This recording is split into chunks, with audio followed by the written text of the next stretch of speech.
Hello, darkness, my old friend. It's nice to see you again. Ah. Ah. Hello, darkness, my old friend. I've come to see, talk, and see you again. Neo's glazes have gaslighted the fans, and the fans are back to sleeping again. URT, wait, this is the URT. You are the URT. Smash a like for the URT. Oh my God. Yo, Jamie Wayne. Jamie Wayne is on it tonight, people. Jamie Wayne is on the warpath. Jamie Wayne is taking numbers. He's looking for people. Better watch out, people. Yo, it's not even back to life, back to reality, bro. It's hello, darkness, my old friend. I've come to talk with you again. Honestly, we're remixing the lyrics, people. Ineos Glazers gaslighting the fans, and the fans are back to sleeping again. That's what's going on, people. The fans are back to sleeping again. Yo, I gotta give it to my line. Cameron, get it off. You got mauled by the Tigers. Mauled by the Tigers. Nora, who told you that Hull would give you a hard time? Who warned you? Our defense, we're gonna get smashed. I told you. I said they're gonna play it down the wings. Concede goals. You said we're gonna concede goals. To be fair, you did say. Yeah, I saw it coming. I mean, I did say that I thought, oh, if you guys get a goal early, we were talking about how good your attack is. Well, you had Rashford coming on to save you. What is going on with your club, man? Cameron, it's hello darkness, my old friend. Settings, that's what it is. You must be used to it now. My old friend settings, man. Come on, you didn't seem shocked in your match reaction. Honestly, you didn't. It seemed like because I'm used to it, bro. Yeah, it's another season. I'm used to Manchester United starting badly. Come on, I've been watching this for 14 years, bro. Regardless how people want to gaslight me, you get rage baited. Honestly, I see it all the time. You go on these shows, the Man Them Talk, and you'll say something like, "Oh, I think it's time for Maguire to go," and they lose their minds at you, like you've said something unbelievable, and you make good points. Like you know what? I'm blasphemy in church. Like I've said something blasphemous in church, bro. Against the Ineos religion, the Ineos cult. Oh man! No, I'm telling you, you got a United Real Therapy. Crossed the ball 39 times, and I'm guessing for 34 or 33 of them, Sesko wasn't live. Sesko was not there on the pitch. Listen, we had Cunha crossing the ball to nobody in the box. To Dogu. I mean, that's their strength. You're playing exactly what that's what they want. They've got centre halves who can get rid of the ball. It's like a Manchester United. We're not ready for it. We're not very good. Really supported. They had the most of the ball, but they did absolutely nothing with it. The way they conceded was a lack of concentration from two set pieces. A little bit happened in the second half, but not enough. Slow, pedestrian. Work to do for Michael Carrick because they need to do more.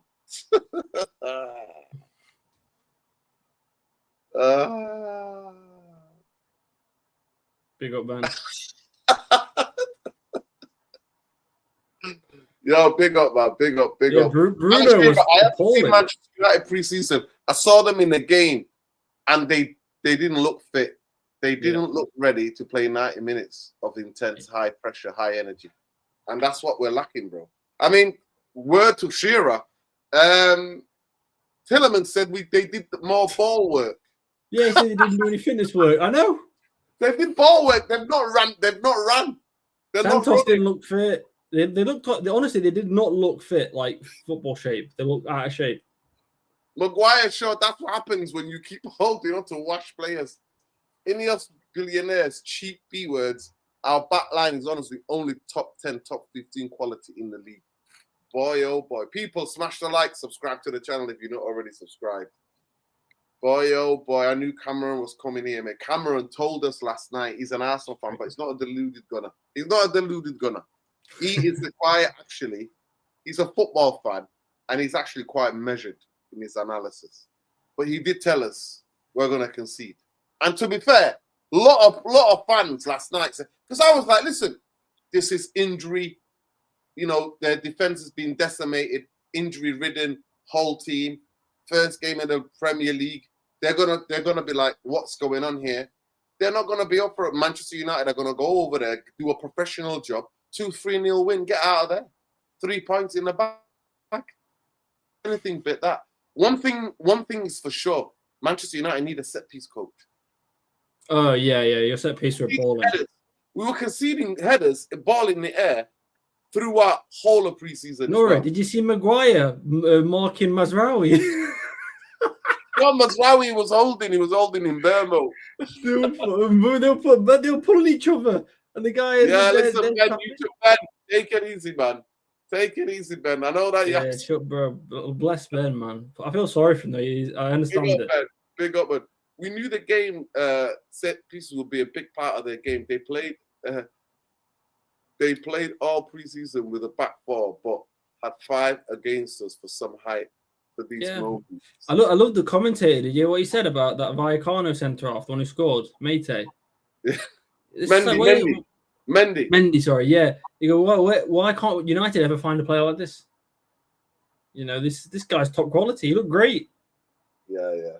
Big up to a man like Adewale, man. Big up Adewale. Nuruddin, some people owe you an apology. Rant, Rhino, Staffy, Casino.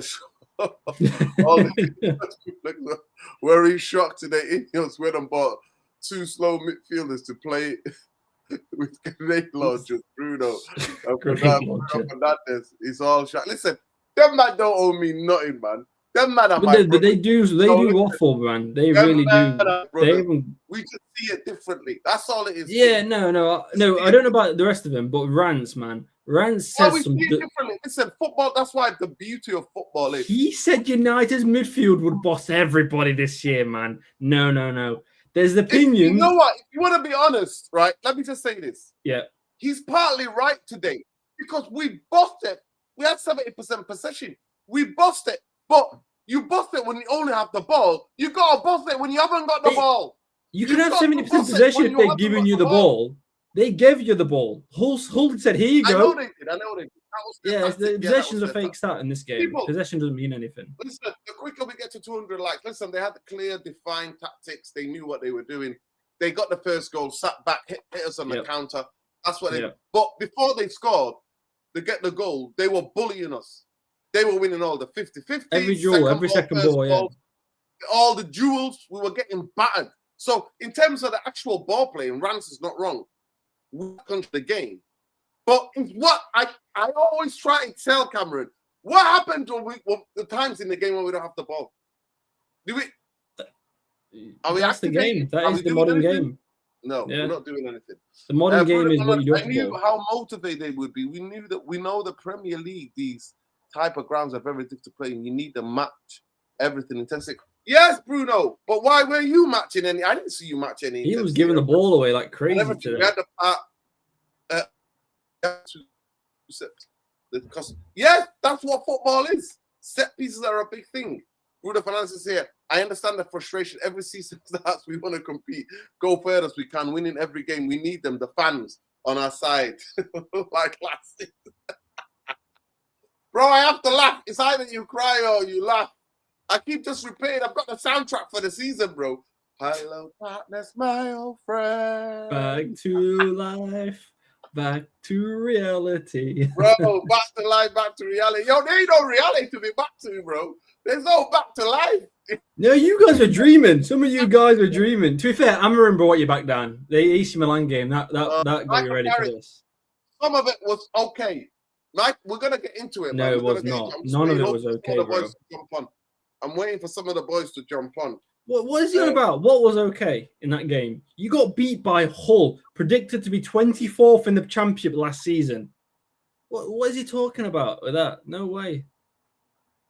No way. I'm not having that. We had Then they got hold onto us. After that, we had moments and opportunities, but we didn't spark. We didn't have the spark to put the chances away or create anymore with a result, but won't let it knock us. You know the funniest thing? Oh, Cameron. All of the bloody season. Everybody's happy. Everybody's happy. Everybody's getting up. The atmosphere is amazing. Who gives two Fs? What does he mean, knockers? Who gives two Fs? No, the whole PR has been like, everybody gets on. The bodies. Yeah, the vibes. Vibes FC, bro. Vibes FC. You said it. I'm pretty sure you said it, where you said Carrick's everybody's mate, everybody's friend. 100%. That's not what you guys mean. Like Ollie was. That's why I'm asking the question tonight. That's why I'm asking the question. Some people think it's too early to ask the question, but I've got to ask it because that was shambles. And I talked about Milan. I didn't talk about the goals, the result. I talked about the performance. It was lackluster like that. No intensity, no aggression, no fight, no bottle, nobody smashing into anybody, nobody doing anything. Shadow pressing, can't stop the basic crosses. You don't seem to have a direction as well. You know, when you're playing the ball, there doesn't seem to be any idea of what zones to play it in. Like, bro, that's why I'm asking the question again. Was last season just magic moments, player moments? And then if we don't have those magic moments, and that means we don't have football. Is that what it means? Is that what it means? And then Tillman is telling us we didn't do any running this season. Yo, you got to fucking run. You got to get some fitness into their lungs. No wonder we're getting bullied. What the hell were you doing pre-season? Michael Carrick, it's one game, first game of the season. But it's one game. It doesn't change the direction of the team. Listen, it's 2 games, man. The same performance against Milan. What are we doing here? It was carbon copy today. Yo, Ben, chill out, man. Ben's on the Ben's suffering, bro. I don't blame him. Yeah, I don't blame him, man. Ben's out. Ben's like, I was talking about this. Michael, when I asked about Carlos Baleba, I've had an eye on the game today and any other player, any other club, I won't be commenting on. Yo, Carlos Baleba ain't salting this because Carlos Baleba is not going to run for Imbermo to close the cross down. He's not going to run for Cunha to close the goal down. He's not going to run for Bruno to close the ball down. He's not going to run for Tillemans. He ain't going to run for all of them. Yeah. Hello, darkness, my old friend. It's time to speak with you again. Luani, did you see 3-0 or 4-0? I can't remember. Luani said 3-1 or something like that, 2-0 or something like that. Luani. I said 3-0. Talk to me, Luani. How's the family? Good evening. Family is good. Thank you. How are you doing? How's your missus? Is she well? Is she allowing you to chat to us tonight? Yeah, she's well. she's well. Yeah, she's well. She's out there. She's out there with my daughter right now, so they're good. Talk to me, Luani. Can you hear me? Yeah, I can hear you clearly. Talk to me. How you doing, brother? Nice to see you again. Yo, Cameron came on laughing. Yo, what a day. Well, you know what? I had you guys to start the day, and I had Spurs to just finish off. It was like starter, the main course, man. It was perfect. Yo. All right. Oh, look. Talk to me. Listen, people, the quicker we get to 240 likes, the better. Then we can start doing poll questions because I've got serious questions to ask tonight. Because some people are saying, oh, there's only one game, you can't look into it. I'm talking about the performance. I'm talking about performance off the ball, performance on the ball. I think Carrick got a lot of it wrong, especially the team selection. But you can let me know about it. And then we can do those polls. So the quicker we can get to over 200 likes, the better. Because I want to hear what you guys think. Go ahead, Luani. Break it down for me, man. Yeah. No, thank you. Normally we have a game of we watch a game of football. Yes, you can come and say it's the first game of the season, but the reason why we like to go over this game and go over the things that we do well or we don't do well, is hopefully so um, the team can rectify and go on a good run.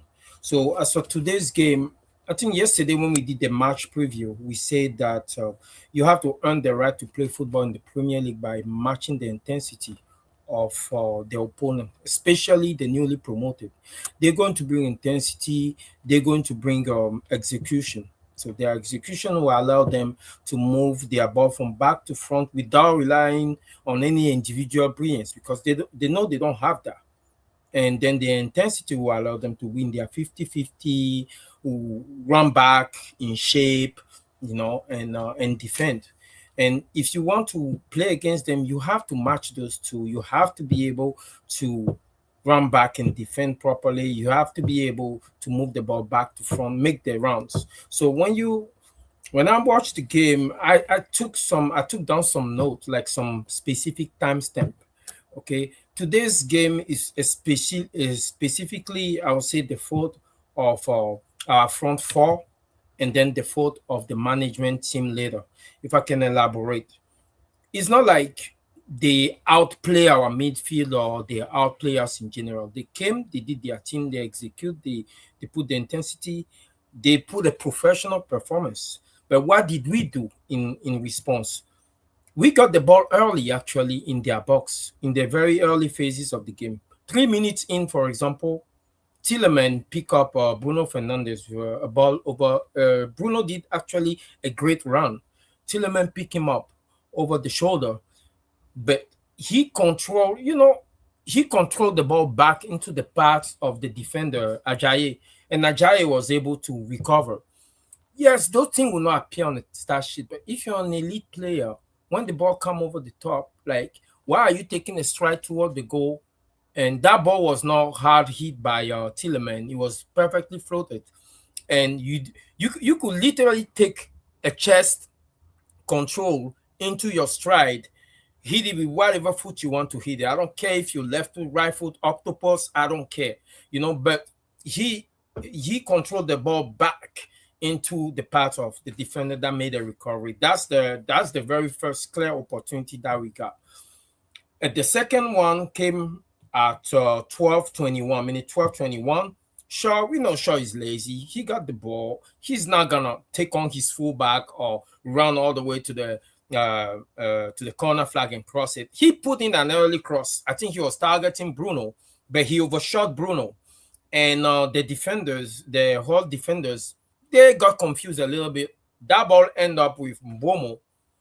Mbomo took it on a volley, but the goalkeeper was already moving in that direction when he took it on the volley. So it ended up being a close angle volley that the goalkeeper did a wonderful save on. It's true, you can tell that, hey, he made contact and the goalkeeper made a wonderful save. But when you look at that frame, Bruno was clear in the box, and he was furious that Mbomo did not put the ball back to him. A lot of people will say, hey, Mbomo is a striker. If you're in the box, it's a striker instant. Put your foot on the ball. That's not the way you work. If you're a team that like to operate with a high level of efficiency, you have to make the lesser team pay when you get the ball in those areas. And Mbomo didn't do that. He took a volley, goalkeeper save it. Bruno was furious. He was actually right to be furious. He was in a better position. But that one passed. And then we have some situation where there was a minute 13:44. See, everything I'm saying right now is within the first 15 minutes. Within 13:44, ball got switched to Mazarawi, and Cunha made a brilliant run on the back of the whole defenders. Mazarawi found him. He took a brilliant touch with his right foot, right? And then now the time is to calm down.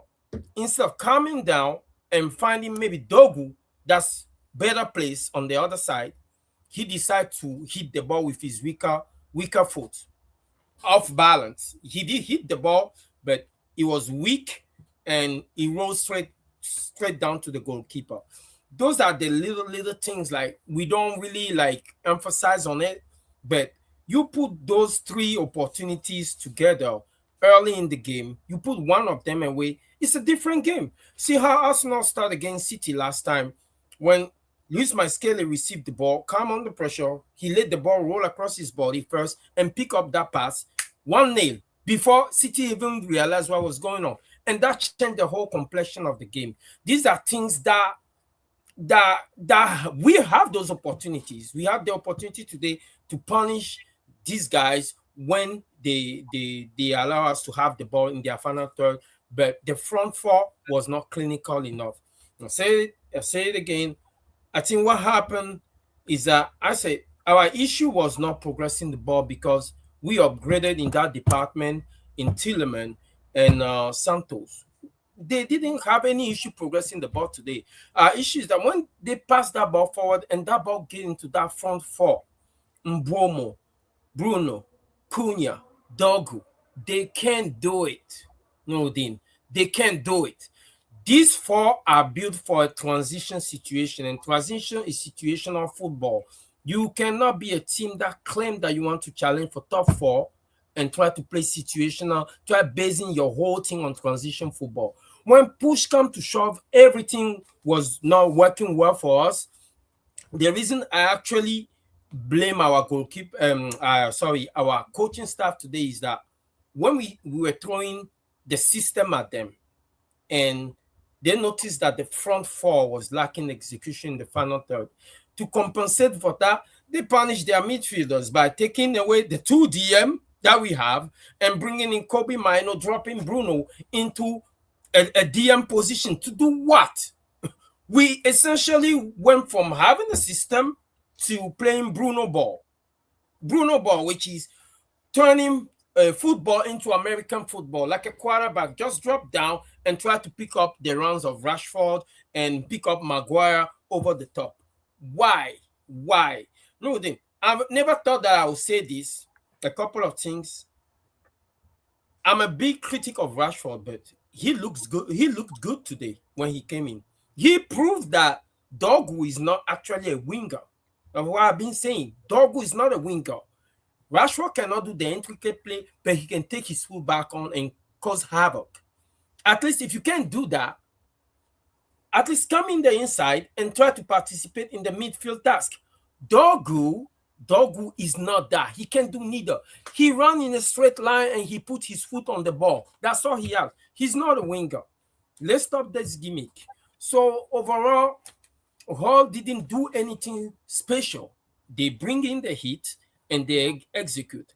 Now on the goal that we conceded, yes, everybody will look at the defense. Of course, when you play in such a way, you don't punish a team.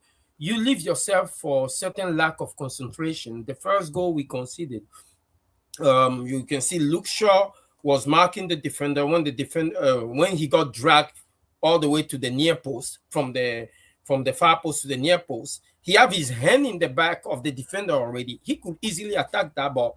But we know Luke Shaw. Luke Shaw never liked to head any ball. He just pretend like he's trying to win a duel. He's never winning that duel. So the ball rolled past them, and before you know, he end up in the back post with Hayden Heaven, who was also sleeping, lost his marker. And it's unfortunate. We lost concentration.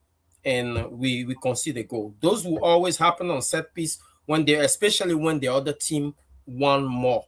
This is what they thrive on, this newly promoted team. If they can't beat you on open play, they'll put all their chips in a set piece. The second goal that we considered pretty similar, I don't understand why. Luke Shaw, eyes closed, trying to attack the ball. Mazarawi, you're a defender.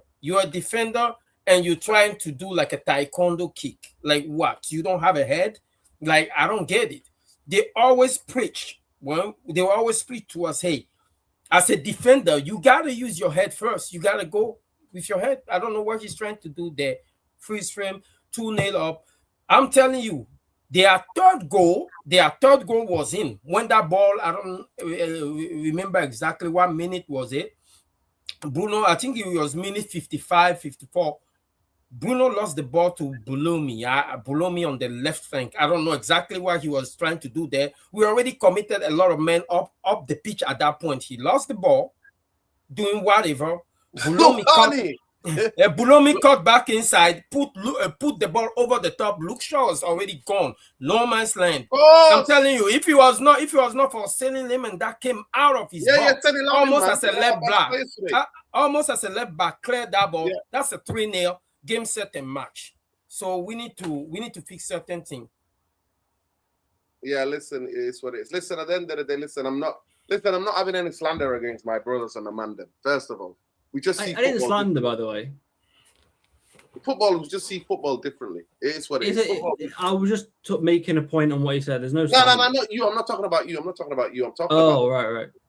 I'm talking about the people in the chat, bro. Listen, big up. I just want to get to a couple of super likes.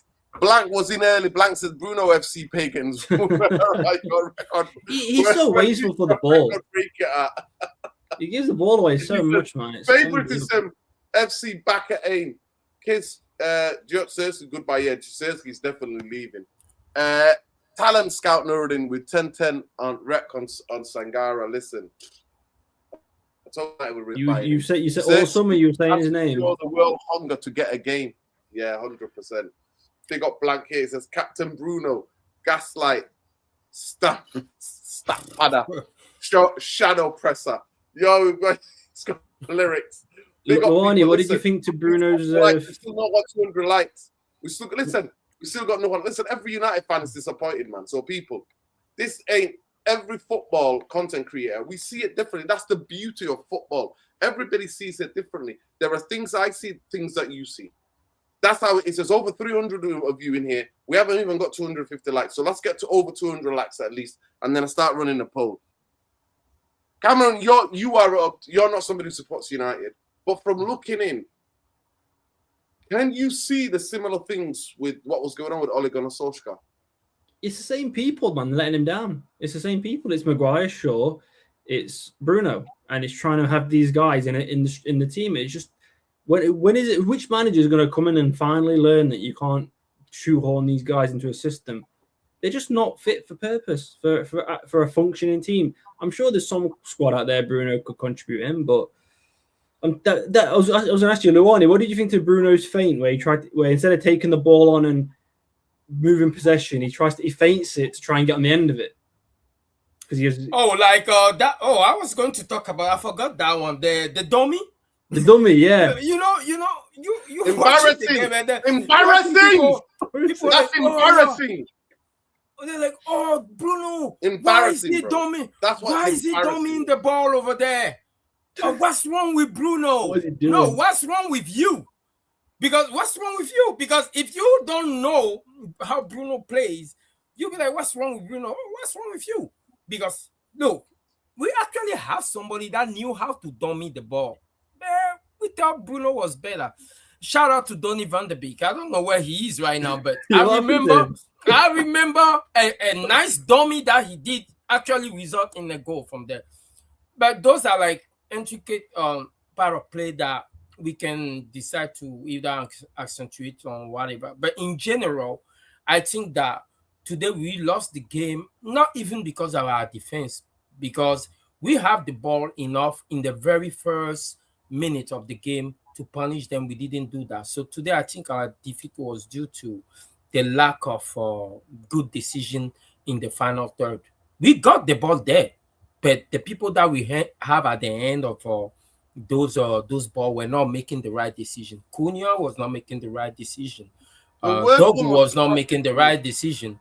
Mbomo was not making the right decision. Mbomo is not a striker. We look like 10, 11. The only guy who comes out with anything to me is Lenny Salmons, because it could have been 3 or 4. Yeah, it could have been 3 or 4 without him. That's what it could have been, 3 or 4. So Sane Lamins takes it from me. But let me just get this super chat. Big up to everybody. Listen, let's get to 200 likes. I need to ask some serious questions. Because people, to me, I'm like, is the honeymoon over, or was this just a blip today? Was this just a blip, or is this what's to come? Big up to Just Waffling. Problem with the release clause. They need and want to play for United. Transfer strategy, it means we ain't buying players for technical strategy as a club. Then we end up with transitional ball. Listen, boy. Of course, what we end up with. Big up to everybody, but people keep smashing their likes. Sean, how you doing? I hope you're good. Pick up, guys. Pick up, guys. I'm good. I'm good. Listen, I'm so sorry that you had to get up so early to watch that shit. Yeah, I know. I'm It was sorry, one bro. of the I one feel of bad for the. you, man. No, I mean, I minutes after the game, right? I told my wife that my resolution for this new season, basically, I'm not going to get angry. That's what I've decided up front. Because I can already see from this game, I can already see the kind of season that we're gonna have, right? I can see that, especially like with Carrick and all the narratives, all the grievances accumulated on from Fergie and everybody. I think this is the season where the club might actually like fracture if this version doesn't work out. So I'm decidedly going to be calm. I think it was a disaster today, this game, and I'm laying it all at Carrick's feet. I think he was outcoached by the manager of Hull, and that's an embarrassment. From my perspective, like it doesn't really matter what your transfer activity was like in the summer. It doesn't matter what kind of preseason you had. There's absolutely no excuse for United to be losing like this to Hull. That's just the end of the story. Um, my view is there are many games for Patrick Dorgu. There are many games that Dorgu could be a specialist, right? But away at Hull is not one of them. Um, Away at Hull is not one of those games. If Ahmad got injured, surprisingly, okay, no problem. Umbremo has been shining up front all preseason. You now move him to the right, basically, the first game of the season away at Hull. Why? Where is Joshua Jackson? He's the only player in our squad, or one of the players in our attack who have looked like scoring a goal. Where was he today? Basically, like, what kind of decision making is carried showing us? I'm a little concerned about Tielemans. Maybe he's not fit, but he just looks really slow. I think it's possible, and I think maybe we should make this point that the way Emery plays the ball is perfect for Tielemans. The way United wants to play, high tempo, aggressive, with midfielders facing the play. I don't know if Tielemans has the pace to keep up. So, all in all, I think today is just a manager being, I don't know if I should say naive, right? And I think a lot of these players got caught up in the hype, Sean, I had right? a problem with the lineup. You don't play Bruno and in Burmo out wide on the right. You play Lacey. Ahmad's injured. Play Lacey there. In Burmo in the middle. Do not I play agree. Dogu for this game. I Don't agree. play Dogu for this game. Don't start That's him. what I just said. That's literally what I just said. For me, Carrick doesn't have any excuse. And I was here online with you guys yesterday, right? My objectives for this season are top four. I'm not looking for us to win the league. The way Carrick has absolutely no excuse. He's been backed, as far as I'm concerned. And £100 million on Elec Anderson shouldn't be the difference between losing to Hall or not. It's just absolutely unacceptable, right? And so for you to like, whatever you think of like a dog, then like you're saying, like I'm saying, this game is not a game for him. Away at Arsenal, play Dorgo. Away at City, yes, play Dorgo. Away at Liverpool, yes, play Dorgo. But at Hall, you need more finesse basically on the left.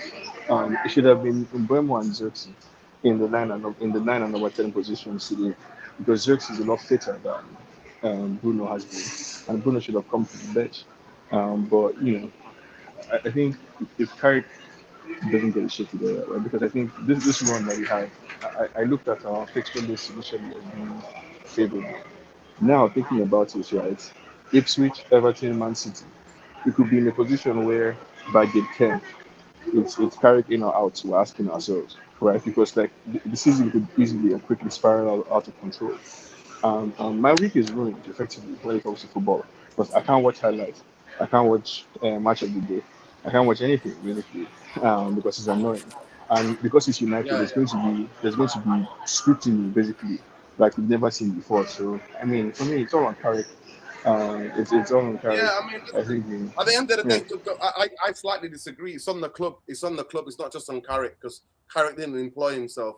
At the end of No, the day, I'm asking to for me, the 3 points lineup. against Hull. I didn't That's agree all. with the lineup It's, from as it's soon as that's correct, and I agree with Toby that he says that you should play the players who had the preseason, play the players who had a bit of an understanding, and he didn't. He's bringing those boys back, and it's just an absolute joke, and it's laughable for me.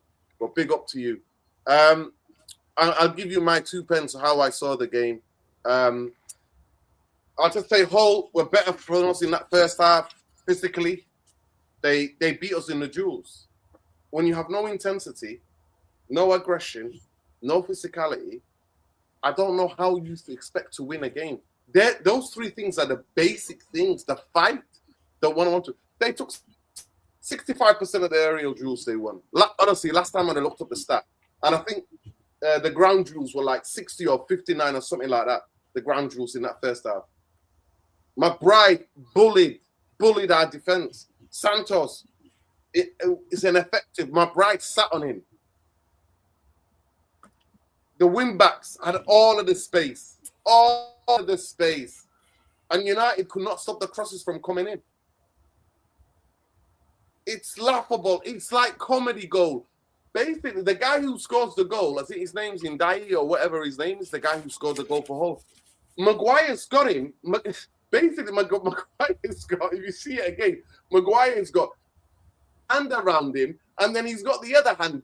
He's basically sandwiching Mbeumo in front of him. So Maguire's here, he's got both arms wrapped around the player, and Mbeumo's in the middle, but the player escapes from him and then taps it into the empty goal after a brilliant save from Sonny Lamins.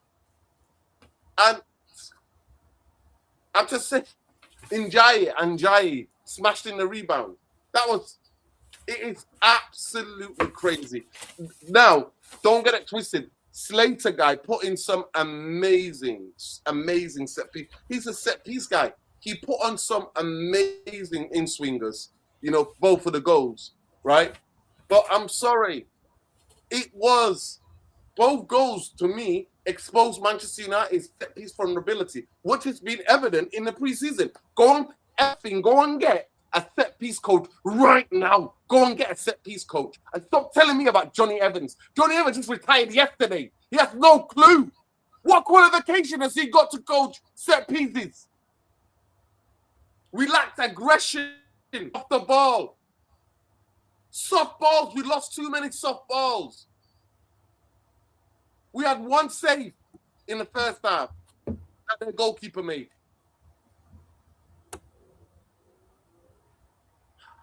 We just went sideways, slow. How much help for coaching do we need to beat Hull? Like, how much help for coaching is needed to beat Hull? Like, how many games do you think Hull are going to win?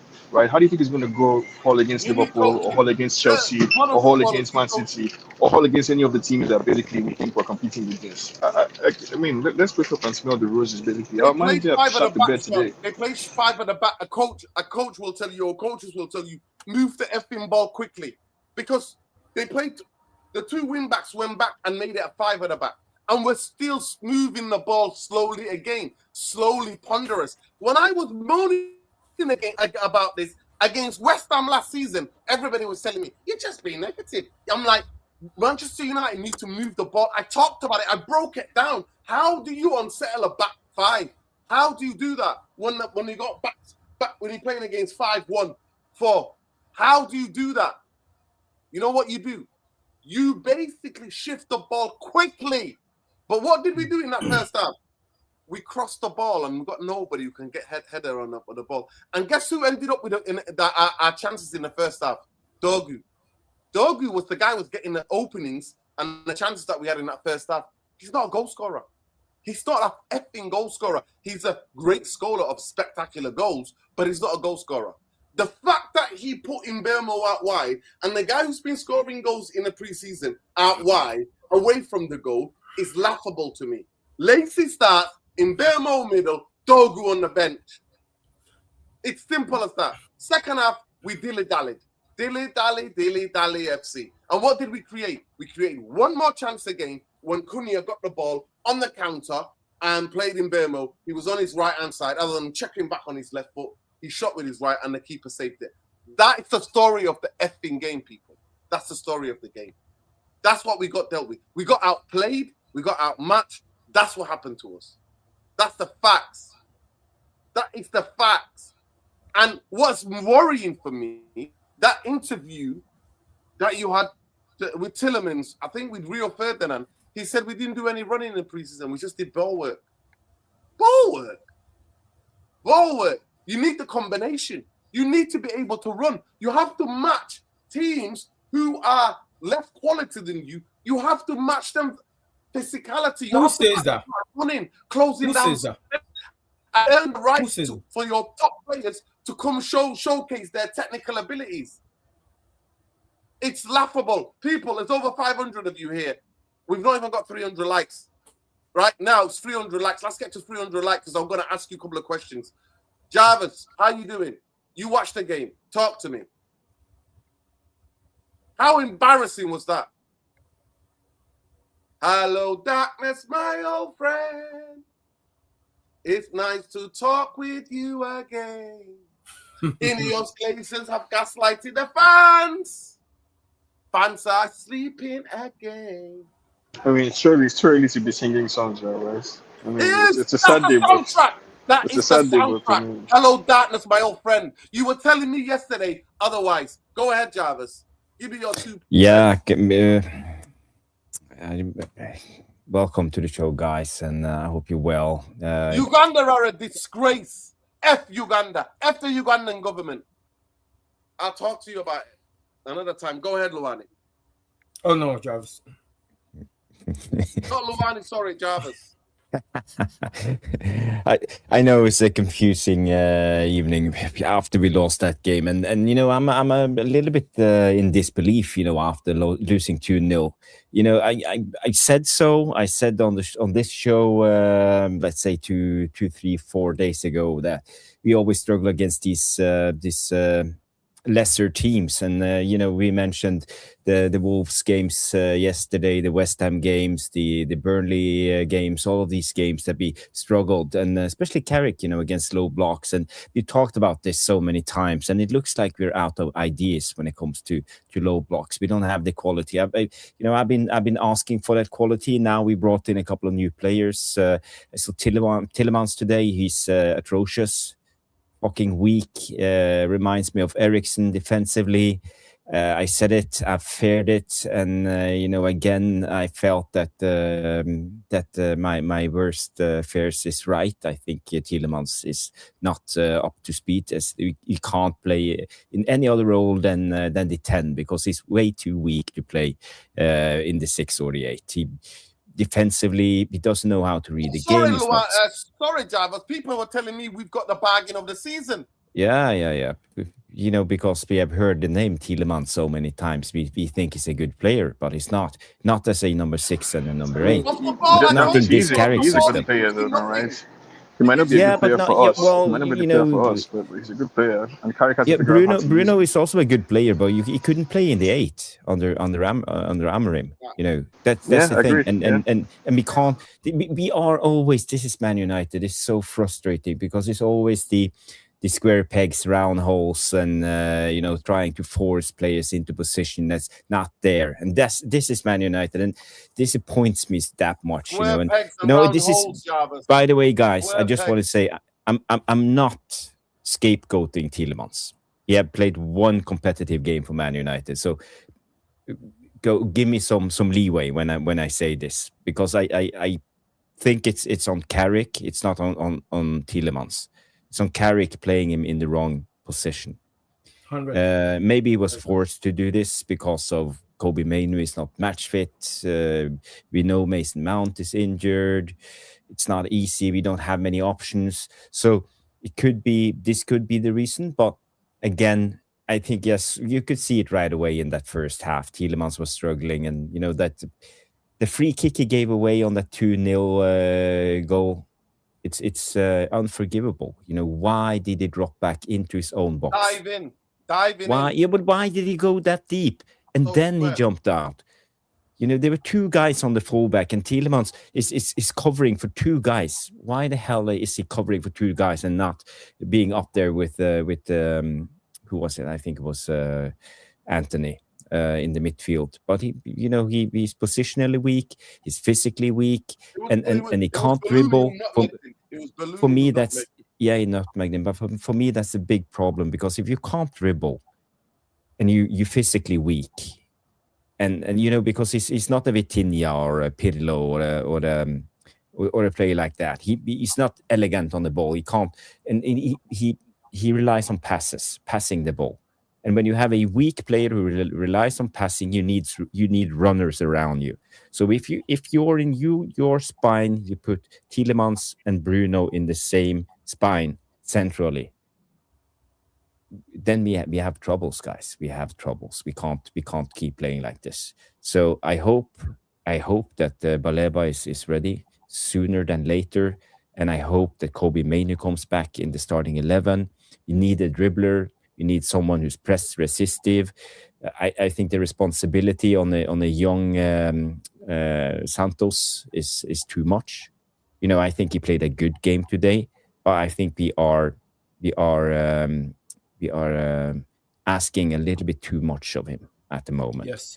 So again, everything is unbalanced when it comes to this team. I also say I'm a little bit skeptical to the new way that Carrick is trying to play. He's gone away from this compact 4-4-2 low mid block thing. What happened to the pressing that we saw pre-season? I think we look. I think we are waffling at least the first 15 minutes. We try with the 4-2-4 press. I think Hull solved it easily and just played over and in behind in the pocket. The wing back on their right hand side against Luke Shaw. He got the ball all the time from the goalkeeper because he just lifted the ball over Dorgu because Dorgu was in the flat 4. So we couldn't bait them. And then we tried something else. We tried to go back to the 4-4-2, but we couldn't do that either because then we were too passive. And, and also I think Hull, they easily took out our build-up and forced Sene Lammens to play it long. And then they had 3 centre-backs just to win that duel. Hull, they won over 60% of the duels in the game. Overall, 60%. I think it was 58% of the aerial duels and 60% of the ground duels. So, if you lose, if you only win 40% of your ground duels, you're fucked anyway. It doesn't matter what type of formation or what you're doing because the players weren't up for it. They almost like it was a shock for them coming into the first game of the Premier League against a newly promoted team on their own ground, 25,000 in the crowds, waiting. This was their cup final, the biggest game in years for Hull. Did they really expect that they were coming out on that pitch not going to give 110% plus a little bit more in every duel? I can't understand why the players didn't smash into them in the first 2 minutes. I wouldn't mind if we had 3 yellow cards in 3 minutes because you need to go in and smash. Thank you. Yeah. Thank you, Jarvis. You can't go away. Yeah. Okay. What are you saying, Luani? No, Jarvis, I don't know, but I kind of disagree with the overall in terms of they dominated us. Yes, they brought the intensity, but they play like a standard Premier League newly promoted team. In the first half. Standard. Yeah. This is the way I saw the game, right? Standard operating procedure. They came in. They know they were never going to beat us playing through the midfield. So they went to the flank early. Their thing was go to the flank, put the ball in the mixer. And then if we recycle it, if we win the 50-50, they put everybody behind the ball. That's okay. They did that. But what kind of surprised me is that despite their intensity, it didn't prevent us from moving the ball. We were able to get into their final third. But if you look at the amount of time we are in their final third versus the amount of time they were in our final third, they forced Selenemen to make a lot of save versus us. We only forced their goalkeeper to make one serious save that was on the volley of Mbomo that he. Yeah, but it's because we play with 2 false nines. We don't have anyone to stretch them. We don't make them uncertain. It's so easy being a centre back if you only defend in front of you. I agree. The minute you have to defend behind you, you start to worry. Am I stepping out or am I dropping down? For them, the centre backs, they had 3 centre backs, sometimes 4 centre backs. That big guy centrally also dropped down. So they sometimes played even with the back 6 and 3 and 1. So they had so many guys. And all they had to do was push forward because we play with 2 false nines in Cunha and Bruno. I agree. And none of them tried to stretch them out. And for me, for Carrick just to stand there and do nothing for 45 minutes. He didn't shout, nothing. He's way too passive in situations like this. He needs to. I was going to do real quick because I have to go. But I agree with Lonnie. I think the possession and the stats for this game say United dominated, but we just lacked any ideas. We lacked any penetration. Like, you very. Can you turn up your volume or speak in your microphone, Sean? No, I'm at the airport, that's why. But I gotta go, guys. I just wanted to say I agree with Luani that we control the game and looking forward to next week. Peace out. Big up. Okay. Yeah, so Yo, Jarvis, Sean, safe journey. safe journey. Jarvis, the thing is, me, I don't mind too much. Like they set up in the back five sometimes. They have their wing back, but we got the ball there, and most of our front four are making bad decisions.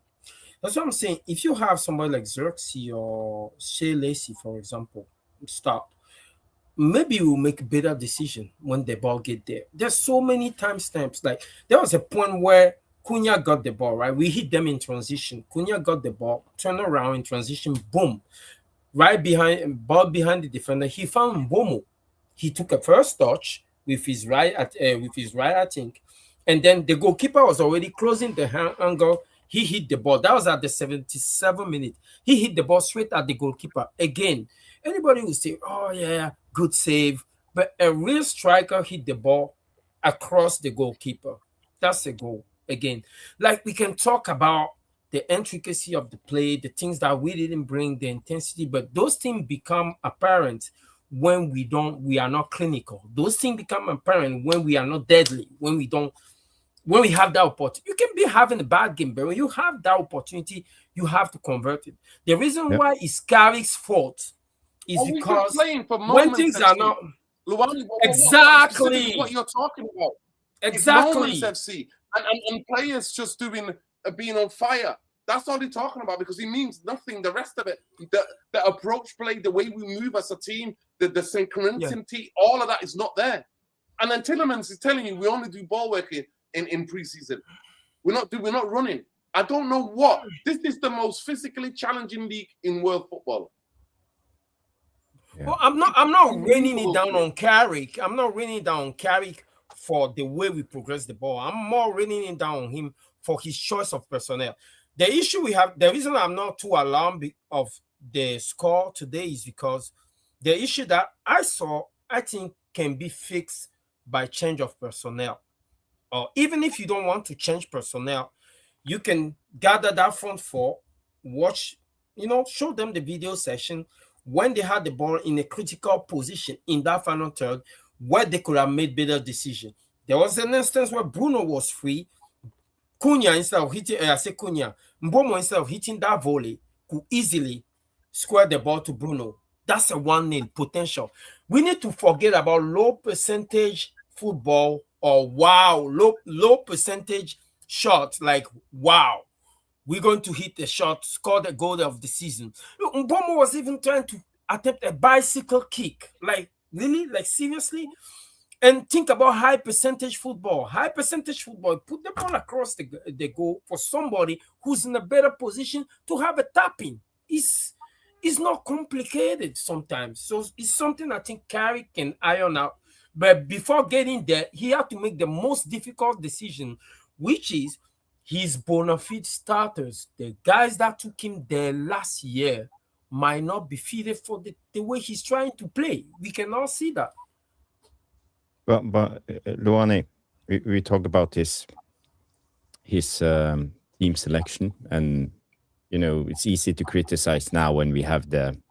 No, I was talking about it. I was talking about it. But, yeah. Java, as soon as I saw the lineup, I was, this is not.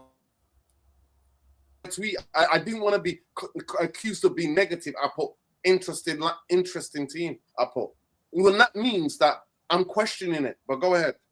Yeah. My point being, it's easy for us to sit there and criticize because knowing what happened is everything is easy. But I think he came in with a plan, and also I expect that our second best players, even if they're not the best players, should be able to beat Hull away. Why did we sign depth? Why did we sign depth into the squad? Why did we sign Tielemans and Santos and players like this? Give us squad depth to give us more alternatives and playing like this. And also, I think, as I said, I think Carrick is very uncertain about the players right now, and it shows. He is very uncertain who to pick, who's match fit, who's ready, who can play together. And I said so after the AC Milan game. You know, people started saying people were overreacting. No, I weren't overreacting. I just said we don't look ready. We don't look ready. And okay, we can blame the World Cup, but be sure do you have enough players who didn't play in the World Cup. So we should be 100% fit, because Hull they looked fit. What Tommy said. They looked fit. So why couldn't we? What's going on? Why aren't we? You know what they reminded me, Jarvis? You know what they reminded me? Wrexham in preseason. You know how they were quick. Yeah. They're quicker. They were beating us on the duels. You know, Wrexham looked so fit compared to us. You know, in that preseason game, and I was like, "Whoa!" But no, then this is it, right? This is it, right? We look better today than we look against West Ham. The thing is that the reason I'm doing the 50-50, half on Carrick, half on our final third player, is that as a coach, you can. Can I ask you a question? Can I ask you a question? Yeah. Do you think he got the lineup and the player positioning right? Like Tom was saying, I personally think Sean Lacey could have played. I think Xerxes should have come. Can I ask you guys a question? Yeah. Sesko is not played since the 3rd of May. He's not played a competitive game since the 3rd of May. He's been injured. He's not in most of the preseason. He only had one preseason training with the rest of the squad. Why the F is he bringing him on? I'll ask you that question again. Why? That's a very good question. That's what I'm saying. It's 50-50. His lineup is wrong, but he have a very difficult decision to make. You're not going to bench Mbomo, Cunha, Bruno, or Dogu. They brought you there last year. Dogu should have been benched. This is not the type of game for him. You know when we play the big 6 teams, you know when we play the top 6, they're the games for Dogu, especially when we play away, so that he can be more compact. I agree with you, guys. But where I blame him is that where your plan A is not being executed by your 4 players, because when the ball gets into the final 4, that's not the coach stuff anymore. That's full creativity. That's the decision making. Your players might want to see themselves in a bright light. They want to see themselves on the Monday newspaper on front for scoring the best goals of the season. You cannot legislate for the decision they're making in that final third. You just can't. But what you can do is after a time on the pitch, you can say, hey, you know what? Come here. You're not making the best decision. I'm taking you out. I'm replacing you with a like for like. For example, Mbomo is out. Shane Lacey start the second half. I wouldn't have any issue with that. Cunha is out. Xerxes start the second half.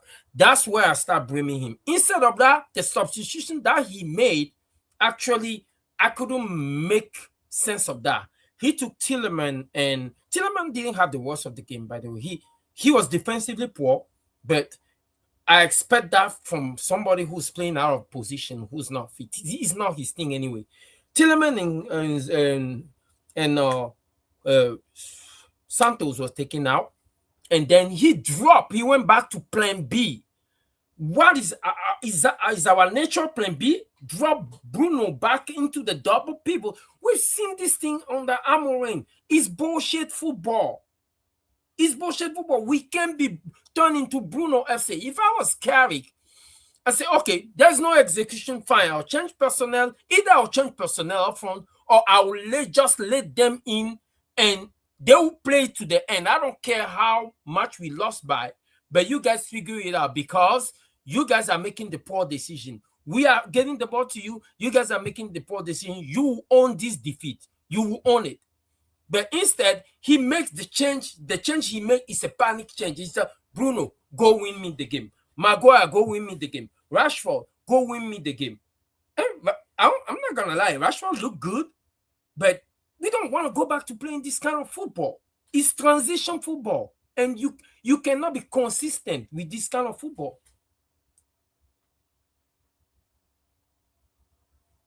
No. I find it so frustrating, because I think the game didn't have to be like that today. think the game have to be like that today. At the end of the day, we kept 70% possession, but possession without purpose means F-all to me. And I'm not going to forget the way that people were coming for me when I was trying to break down last season West Ham, when I was saying you need to move the ball quicker. And we got lucky that Benjamin Sesko coming off the bench. I think today he picked the wrong team, man. He started the wrong team. Even when we talk about Sesko, right? Even when we talk about Sesko, he's not played in 3 months. I'm not going to blame him. I think Bruno, that's his second full game in Tielemans was injured, and then he came after being injured in the World. He was out for some games. So there are some, but I did talk about it. Please remember the conversations we had last season when I was warning about what's to come. Do you guys remember the shows we did before the season ended and said, next season, the World Cup is going to take, maybe some of our players are going to be involved in late games. They're going to come back late. They're not going to get a preseason. So get your signings in early. Mm-hmm. Yeah, the thing I wanted to say about Sesko is I'm not trying to blame him, but even when we talk about Sesko, right, since he's been here, I've yet to remember him. We talk about him, about his size, his ability to jump, and his timing on the jump. We look at him as an aerial threat. So when he brings Sesko in, we automatically change the way we want to play, right? Bruno drop in, find the wingers or the fullback in the flanks, and we cross the ball in. We put the ball in the mixer. Hopefully, Sesko can score. We can take advantage of her aerial ability. But sometimes we just overrate some situation, right? There was an instance where Rashford got the ball, cut back in, he put an in-swing cross to Sesko. And Sesko, I will not say he was unchallenged, but he did jump for the ball. Wrong timing, miscalculated the jump, and the ball went out for a goal kick. I'm trying to compare that situation, for example, to McBurney's header when the ball got crossed to the flank, and then he dunked over our defender. Eden Heaven, right? But you can. I'm trying to compare you see the 2-time heading the ball is a whole science. It's not just about how tall you are. It's not about how high your vertical jump is. You still have to make connection. You still have to redirect the ball, and you still have to generate power all in one motion. There are people that are good at it. There are people that are not good at it. We tend to overrate certain situations. I'm not saying Sesko will not have his moment, but he's not as prolific as a header for us to change our whole game based on him heading the ball. You can say Maguire is an excellent header of the ball. So not being like that, he had to give us something more. For example, you can see there was an instant where McBurney took the ball on the left side and he weaved his way all the way to the middle of the pitch and changed to the right-hand side. McBurney, for example's hold-up play and what he can do gives you a general idea of what you expect a Premier League striker to be. Of course, he's more experienced. Sesko is young, but when we're talking about our team, we always tend to overrate certain of our players. That make us have higher expectation to them. And that's why I understand an in-swinging cross is different from an out-swinging cross. Of course, with an in-swinging cross, you just have to glance the header. With an out-swinging, you have to make contact, generate power. But it's still the fact that we are putting more pressure on a young striker to do things that he might not be mature enough yet. You know, if we had a Hurricane, for example, yes, that can justify changing our game and trying to put ball into the mixer. If we have Asprilla in his prime, I don't know, maybe more Parker Kluivert in his prime, maybe, but you know, we just need to pump the brake on certain situations. Do you think it's worrying when Tielemans talking about we only did ball work? Do we look unfit? Because Milan, who play in the Italian league, look fitter and stronger and first to the ball. They looked more in playing with intensity. Do you think that's worrying? And today we lacked it. Off the ball, we lacked it. You can control the ball, but there is two sides to football.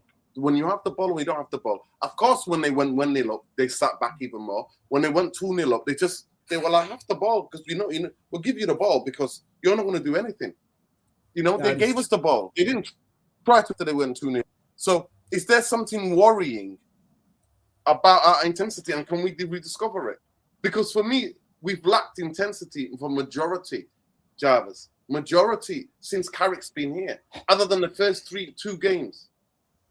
Nuruddin, I talked about this after analyzing the preview, summer previews, and I've been mentioning this 4-2-4 press, the trap that we are trying to set. I wanted us to go more aggressively against Hull, be on the front foot, and as I said, smash into them. I wouldn't mind if we had 3 yellow cards in the first 3 minutes. I just wanted us to go in there and prove that we were the better team. But I think Carrick got done by Ruben Amorim, and I think he's acting right now like a deer on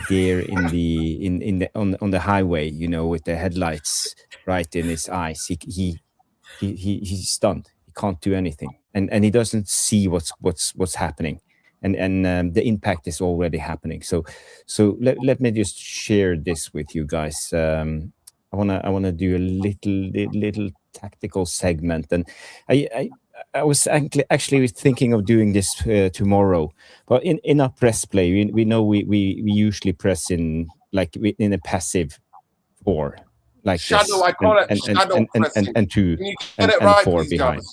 Yes, Jarvis is called shadow pressing. shadow pressing. Yeah. But when you play against a back 5, it's different, because what they do in situations like this. They push up one of the center backs higher, and they push the center backs a little bit wider. So it's something like this. Yes. And because of this, the fullbacks need to push up on the wing backs and be ready to jump. You remember this from the Ruben Amorim time. We had the fullbacks ready to jump, and we had the pentagon in the middle. But what happened now? The wing backs. Yes, but they did this against Ruben Amorim. So with this, we have Mbumo ready to jump on the one of the wide centre backs and Dorgu on the other. So Dorgu went higher and higher. But how they solve it? They pushed up their number 2 and pushed Luke Shaw back, and they drifted with one of the central midfielders out here. Slater. And they just lofted the ball over to him and started the attack over and over again. And Ruben Amorim did the same. It's a very easy movement. You push up one of the centre backs, lock down one of the 2 9s. The other one pushes behind Dorgu, and Cunha stands there pointing at Dorgu. Dorgu doesn't know what to do because he's ready to push on this guy. Shaw needs to drop back because number 2 pushes up. Suddenly they have a free man, an outlet every time. So our press play didn't work, and we didn't know what to do about it. I can show you. I'm not going to play it, Nuruddin, but I can go a little bit frame by frame. This is a typical situation in the first half. You see the goalkeeper standing with the studs on the ball. You see the centre back is moving up to Bruno. You have Cunha here watching. Where is my man? That's number 25 because he drifted. And Dorgu is ready to push on one of the wide centre backs, and we have Mbumo in this area. So if you see the next frame, here you see the midfielder, that's Cunha's. He's drifting out wide. And what do? He plays the ball over here. So if I draw this, you see the ball goes over here. Dorgu, he doesn't know what to do. If you look at Cunha, he's pointing his arms to Dorgu. He doesn't know what to do. And that 25, was he the wing back? No. No. He's one of the central midfielders because, as I said in the previous, he starts here, and he drifts out in this area, and the wing back pushes up. So, and Cunha, they don't know what to do, with this four-man press because there's always a pocket.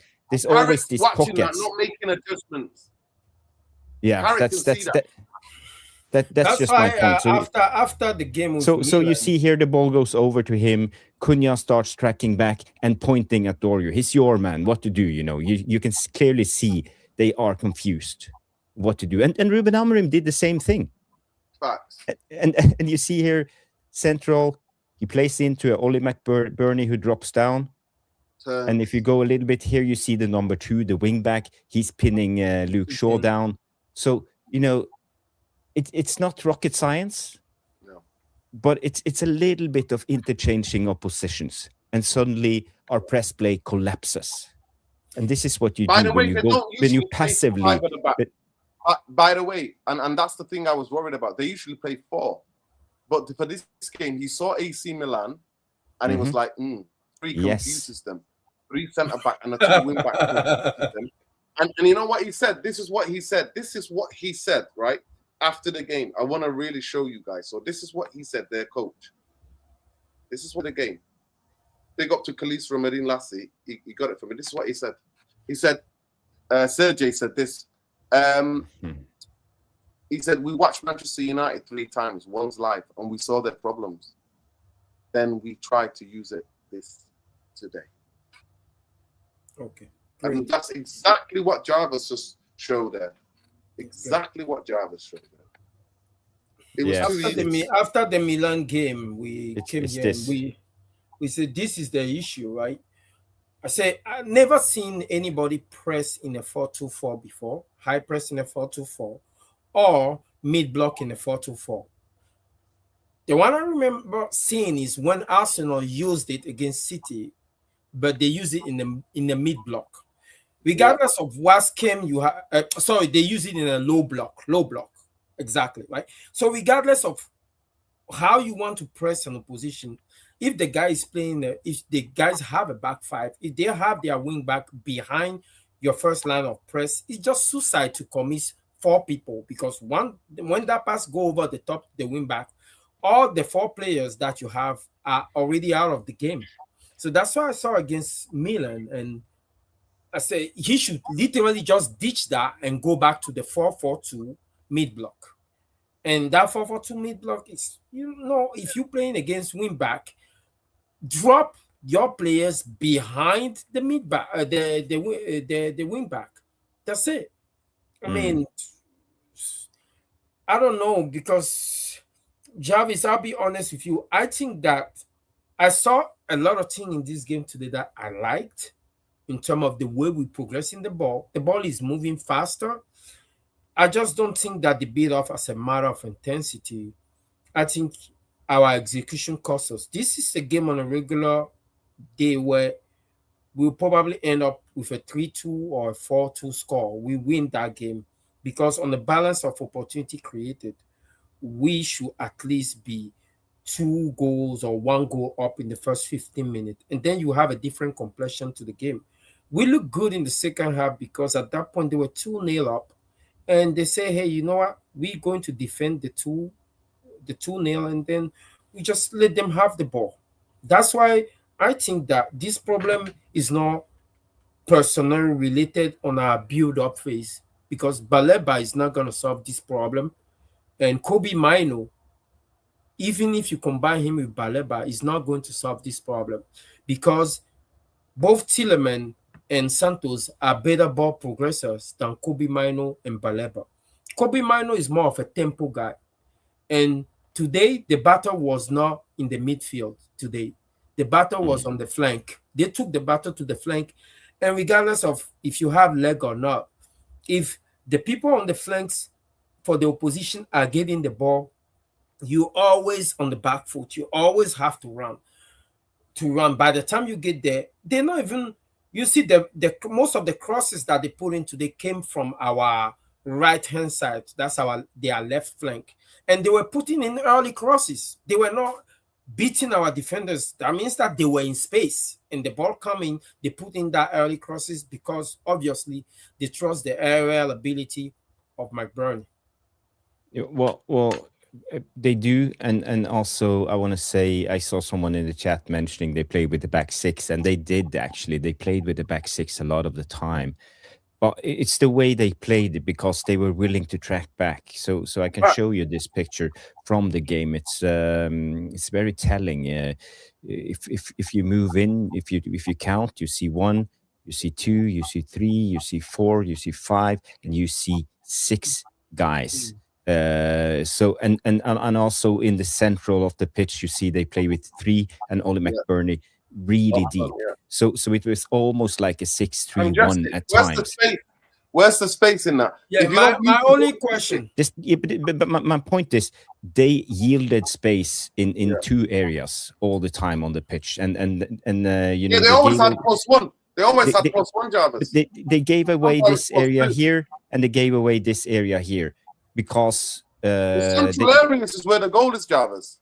Yeah, Jarvis, my only question about the picture that you just showed is what point in the game was that picture taken? Because it looked like at that point they are already defending. I'm not sure. Or it's a 7th minute. It's 7 minutes in the first half. It's in the first half. It's in the first half. 7 minutes in, first half. Okay.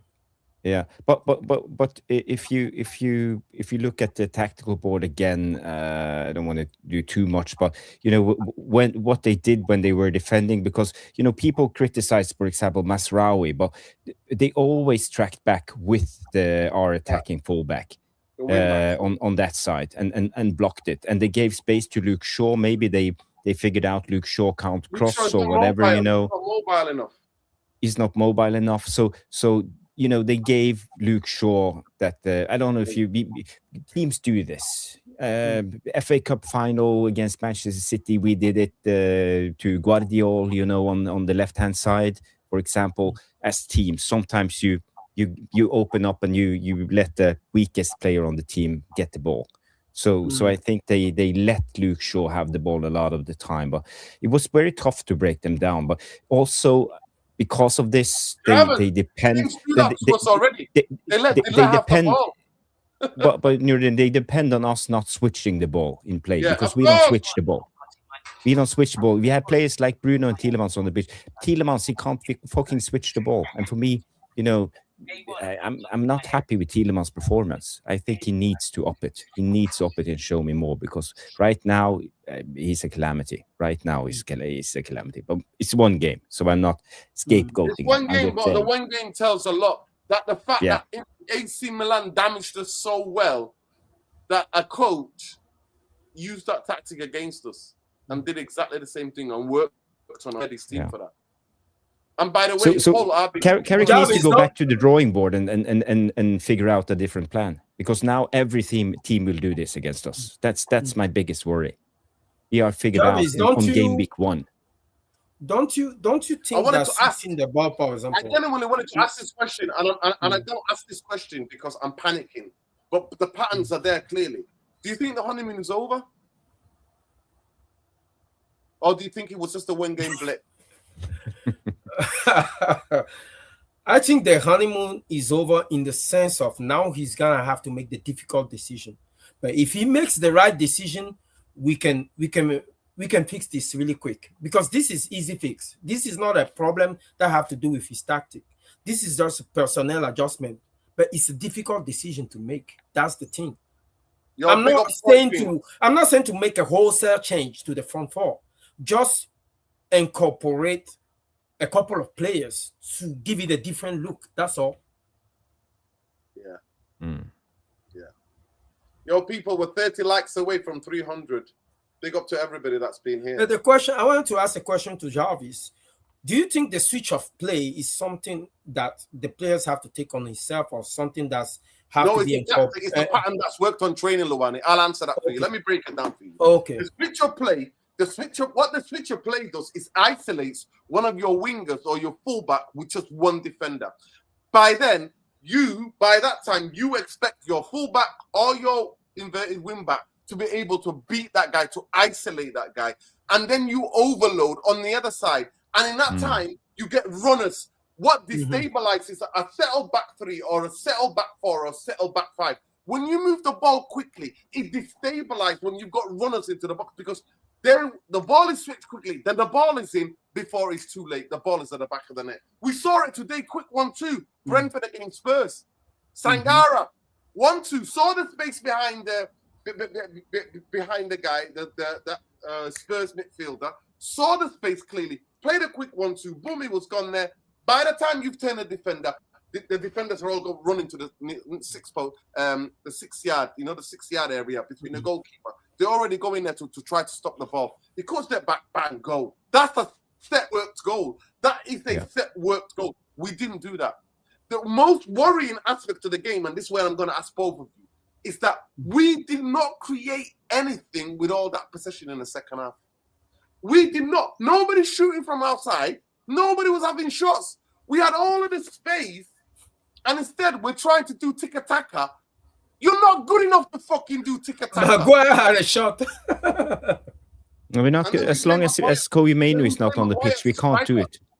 We can't do it with as long as because we don't have dribblers. So Jarvis and Luwani, can I ask you? Is a part of the plan then we put Maguire up front? That's desperation mode. No, that's desperation. That's plan B. That's the plan B I don't like. That's what I'm saying. It's bad. Fucking plan B. It's bad. Carrick should never have to go. It's the first game of the season. If the plan A is not working, let the players on the pitch own it.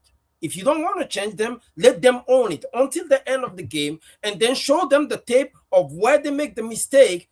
Hey, I give you a plan that's solid. That's possession proof. Okay, you guys moving the ball from back to front well, and but when you guys get there, you guys fucking up the last pass. Show them. And if they don't correct it by the next game, because these players, I'm tired of a coach trying to rob their ego. And that's the business in which Carrick is right now. He have to make a decision between robbing these guys' ego or sticking to his principle. If you show them the tape and they don't correct it by the next game, they can sit on the bench no matter who they are. Today, look, I watched Tottenham's game today. Yeah, I watched Sangare. I don't know a lot about him, but Sangare is not better than all the three midfielders that we got. Tielemans, Santos, and Baleba. We have a good midfield. True. The issue that we have right now is our manager's inability to identify that. So in some spot, it's a like for like. If Bruno is not having a bad game, you can move Tielemans into the 10. You can move Kobe into the 10. You can move Shea Lacy into the 10. You can move Xerxes into the 10. But guess what? Xerxes didn't see a single minute today. What kind of nonsense is that? I think that was Wade telling him then he has to find a club. And by the way, Fabrizio Romano was reporting yesterday that Aston Villa are interested. But Jarvis, tactically, what could he done? But first of all, I've got to clap him because I've always said that I hated what he was doing last season in terms of waiting for substitutions and not being into proactive. So I've got to clap him for making change, right? Tactical change, bringing Rashford at halftime. And then this is the positives, people, from today. Then he bought on 6 to 70 something minutes, something like that. He bought on Sesko and somebody else and took off the two midfielders. Then he bought Lacy. Sesko and Lacy and the Mainu. Yeah. Yeah. And so then towards the end, he bought on Lacy. Towards the end. That was towards the end. But first, he bought on, who did he bring on? Sesko. And who else did he bring on? Was it Sesko and Lacy? Yeah, Sesko and Lacy. Sesko, Lacy, Mainu. He brought on Dallo. One second. Dallo and one more was the last. Listen, Dallo was and Rashford and Rashford. Yeah. Rashford was earlier. Rashford was a half time, right? But at the 60-something minutes, he bought on two players. Yeah, it was Lacy and Sesko and Kobe Mainu. Okay. Lacy and Kobe Mainu. Yeah, okay. No, it was Sesko. It was Sesko, wasn't it? I'm not mistaken. It was Sesko and Kobe Mainu. Yes, it was Sesko and Kobe Mainu. And okay, so it was Sesko with Mainu. Yeah, okay. Yeah, Kobe Mainu. And it took off Santos and it took off Tielemans. And then at the end, 10 minutes to go, he bought on Dalot. And who else? He bought Dalot on. Mainu. And Mainu. And yeah, Delot and Mainu. No, was it Delot? No. Lacey. Delot and Lacey came on 10 minutes ago. I think Lacey had a good cameo. I think he came on. Yeah, of course he did. And he should have started, Jarvis. He should have fucking started. He should have started the game. He played well in our preseason. Yeah. You don't abandon the players that you played with in preseason. Well, the other guys are not match fit. They've had 3 weeks fucking off. They were sat on the beach. Loyalty to the veterans. Jarvis, loyalty to the veterans. Answer the question. Why the hell are you playing Sesko when he's not played in any intensive games, competitive games for 3 and a bit months? 3rd of May. Let me have a look for you now. Let me look on my calendar. 3rd of May was a competitive game. Why are you bringing him when he's had 1.5 training sessions with a group? Well, basically, we needed aerial threat on because we started crossing. God. This is we started crossing all the time. In the first half, why the F to the 60th minute? Why we were putting so many crosses in?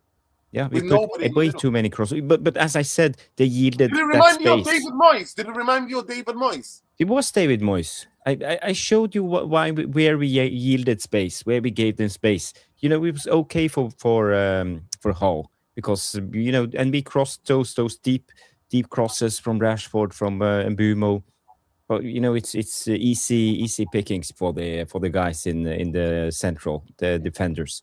It's so easy for them to defend the crosses like that. So it's not our game. But that was the only space they gave us. So I don't know, guys. Now I just think that players' inability to make rational decision in critical situation will make coaches do things out of desperation, out of character, out of nature, and that's what Carrick is doing. He better stick to what he believes in. You can say anything you want about Amorim, but Amorim died on his word. He believed on a certain principle. Even when they forced him to go back to a back 4, at the point he didn't care. He still went to a back 3. He died on that. Okay, but Carrick is game 1, second half, and he's already panicking. Come on, man. This is the reason why I say you need a coach that have a body of work behind him. When you have a coach that have a body of work, it's either go through or he breaks. He doesn't care. He will just stand behind his principle. And with Carrick now, he's trying to accommodate. He's trying to massage some egos. And I don't know if this is going to work for him. I don't know. I think we are putting way too much into this on Carrick's side. I think he's just trying to play the players into form again because he knows. I don't blame Michael Carrick. No. I blame the football club, man. I blame the fucking football club. I blame the absolute. I don't want to swear. I don't want to start swearing. That's okay. It's okay, nerdy. But I get it you. Out of your system. I hope you have a good chance. Listen, I can sit here asking the questions all day. I just want to ask one poll question. What I asked you both, and I just find it heartbreaking, honestly. And by the way, listen. There's another thing to tell you. During the game, I don't know if you heard, guys, but they announced that trains were cancelled.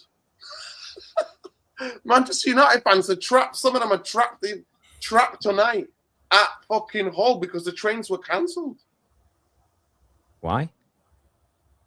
Just right. That's how it is in the UK. It's crazy. Some of the trains were cancelled, so some of them had to get coaches, and some of them had to get Ubers and stuff like that. One of my friends was like, 4 of them, 30 quid each on an Uber from Hull. Poor guys. I'm just gonna sum it. If you have 4 midfielders, Tielemans, Baleba, Santos, Kobe, and you think that Bruno deserves to play so 2 out of 4 can sit, damn, you deserve the pain. We as a fan base, if we support that, we deserve the pain. Bruno is useful in things that he does, but I think it's time we start moving past Bruno ball, because he showed us what he can do in the second half, which is ball over the top. But what is this? What is this? The ball over the top How does he fare against a team that's already 2-0 up? That's the scenario that we want. A team is already beating us by 2-0. They drop behind, let you have the ball, and you think you can break them down by third man run and a ball over the top. It's pathetic. It's pathetic. It's predictable. It's hoofball. I mean, I don't know. Yeah. Well, we can't be too doom and gloom. It's the first game. We have been here before, even on the Fergie losing in the first couple of games. We've seen it before. Stop giving me that shit. We know with Fergie. No, I'm just saying. I don't want us to lose hope right away. It's just one game. We can still turn it around, and we will become better. It's not about the result. It's about the performance. It's about what we did without the ball. But when the fitness comes, I think we will perform better. How many games is that, Jarvis? Yeah, well, we have 4 games left before the first international break. So we need to start going in. It doesn't take that long time to get into match fitness. They only had 3 weeks off. 3 weeks off. And these are professional athletes. So it's not like they are, bumps when they start training again. They are actually in pretty good shape. So it just takes a little bit of intensity, to get all the old slag out of the system, and then you're ready to go again. So maybe 2 weeks. Maybe I would say 2 weeks, then you're back again. So maybe next week they could actually be back in at least the third game, the Everton game. We should be back 100%. So we have Ipswich next time. Luckily it's at home, so I think we can do better. But I think Carrick needs to go back to the drawing board, as I said, and find another plan. We can't keep doing this. We can't do the 4-man press and leave those gaps on the side, and we can't only rely on zigzagging through the half spaces as we've done on each side. We need to start switching play when we play really compact on one side, and open the opposition defense up a little bit, because we are too slow, it's too static, it's too easy to defend against. We don't have any creativity. We go in attack with players like Luke Shaw, for example. I see him today running up and down. He's running up. He has so little creativity in him, the way he runs. It's almost like a robot. You're going from A to B. That's what you're doing on autopilot. He doesn't think even. He just do that run on old habits. He doesn't curve his run. It's never diagonal. He doesn't stop. He doesn't switch. He doesn't do anything. It's just whoop, straight up, straight down, straight up, straight down. Luke Shaw like to play safe, and if you're somebody that like to play safe, at least give us something on the defensive side.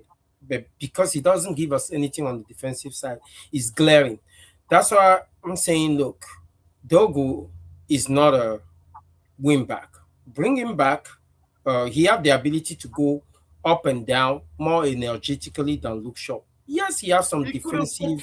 Luani, don't give me any of that BS. He couldn't even close down the wing back that was crossing the ball. How are you letting the wing back cross the ball again and again and again? What was wrong with that? Why couldn't they shut the crosses down?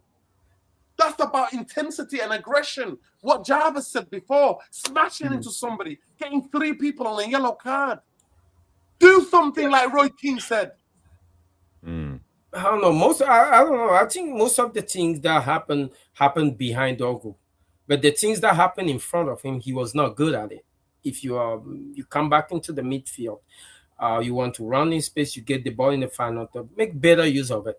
So since he can't do that, let's bring him back behind the ball, so that at least when we commit our fullback up, he can, he'll do the same thing. He will have his space to run into. If you want, he can shoot. If you want, he can cross. But at least he won't have any issue to run back like we have with Luke Shaw.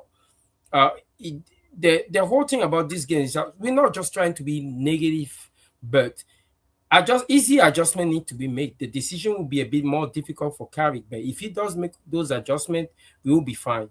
The way the team is set up with the first team starters, trust me, we can beat a lot of big teams because they'll commit a lot of number forward, and we are just that kind of team we are efficient in hitting people on the break. As evidence today, when you saw Cunha took that ball in the middle on the swivel pass, he found Mbomo, and boom, before you know, he's taking a shot on the keeper. We love those kind of scenario. But when you play against newly promoted team or mid-table team, which is the majority of what the games that will determine either you're on the top 4 or you're challenging, you need a different makeup. You need to play the game in a different way. You need a bit more control, and you need to punctuate that control with your efficiency in the final third. Because no matter what 90 minutes is, they will also get their opportunities at the other end. And if they score, now the pressure is on you. You will end up losing game that you're supposed to win. And before you know, half of the season gone, you find yourself so far from the top 4 and so far from those who are challenging that you have to do catch up, and it's not something that we need right now. It's still early. Carrick can make his adjustments. He can, but will he? That's my biggest concern. Because we didn't bring in a new coach for him. Still the same minds. We still have Evans. We still have Holland. We still have. We need a set piece coach. Do we all agree we need a set piece coach? To defend it or to take it? We need a set piece coach. Big up. Everybody said, to be fair, most people have talked about a defense. We said we needed a centre back. I said that we needed a left back and we needed a centre back. But people know better.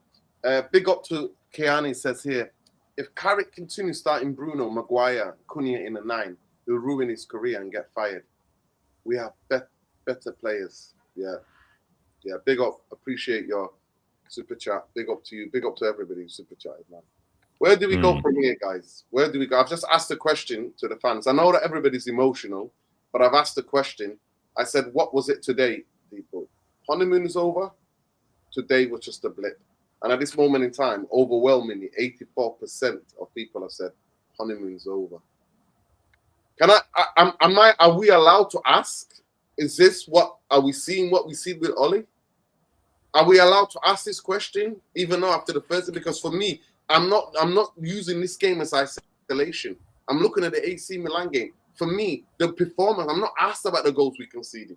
We could have conceded 7 or 8. I'm not asked about that. It was the lackluster, no intensity, no aggression. Yeah. Is he too nice? Is he too nice? Like Oli was nice? Is he too nice? It's a fair question, Erden, and you know, Stu Woolley and I talked about this about Carrick, and you know, we all said that I believe that he's a yes man. Carrick is a yes man. He perceives to be a little bit weak. It's stoic, yes, he's stoic. He doesn't show emotions, but again, you know, why is he saying in interviews, I'm angry inside, but you can't see it? You know, we are fans. We need to see, and the players need to see. We are humans. The players need to see it. The players need to see it. Look at the fans. The players need to see it. We all need to see it. We all need to see it and be disappointed. And we need to know that Carrick also is disappointed. I think a lot of these players take this a little bit too lightly. This is why, you know, the tendency is not just us struggling by breaking down low blocks. It's also us, or us, when I say us, I mean the players, motivating themselves to go into games where they are big favorites. The Wolves games, the West Ham games, the Burnley games, the Leeds games, against a 10-man Newcastle, against a 10-man Everton. What the fuck is going on in the mindset of the players? Why can't they switch it on? Why do they come on the pitch looking half-assed? They're not asked to do the job.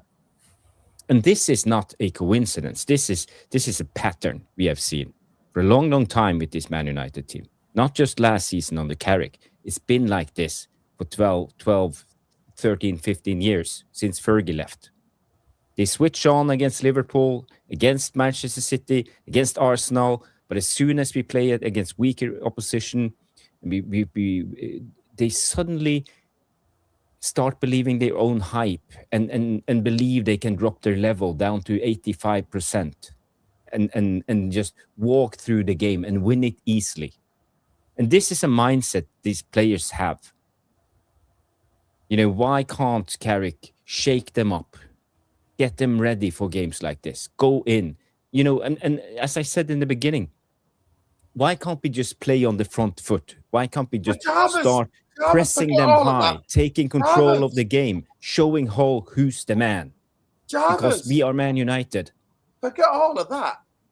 They had the best preseason ever. Everybody gets on. The team spirit is unbelievable. And Luke Shaw said the day before, I would certainly say this is the most positive, happiest, and properly talented group that we've had. Yeah. Yeah. It's a happy camp. Good for him. I heard somebody. I'm glad he's happy. That we are scapegoating Dogo. No, we're not scapegoating Dogo. The thing is that when you're playing as a winger, there's position in football exists for a reason. When you play as a winger, there's also what they call the feel for the position. You, based on what the blueprint that your coach gives you, you're on the pitch, you know the zone, the corridor in which you operate, you know when you come inside, when you open it up, all is operating together in synergy with your fullback. When he come in, you go out. When he goes out, you come in. And when you make the run with the striker, everything is connected. When I look at Dogu and I compare him to Lacey, for example, or I compare him to Ahmad, it's night and day when it comes to wing play. It's night and day. I know he's on the left. This guy operates mainly on the right, but still, is wing play is wing play, whether it's on the left or it's on the right. It depends on how the coach decide to shift his point of attack. But when the ball gets to your area, we expect you to be efficient. Efficient means with or without the ball. There is a feel for the game that he does not have. That's the same reason why Martinelli is not preferred today in the Arsenal lineup. Yeah. Big up Eski. Eski, how you doing, King? I hope you're well. Hello, darkness, my old friend. Are you there, Eski? Eski, are you there? Hello, Eski. Ground control to Eski. Ground Do you control read us? Can you? Eski. Maybe he came out. Maybe he'll come back in. Big up to Eski. Please join us. Bumbayo was going to join us, but I don't think he wants to make his debut back when he's returned on such a disappointing day today.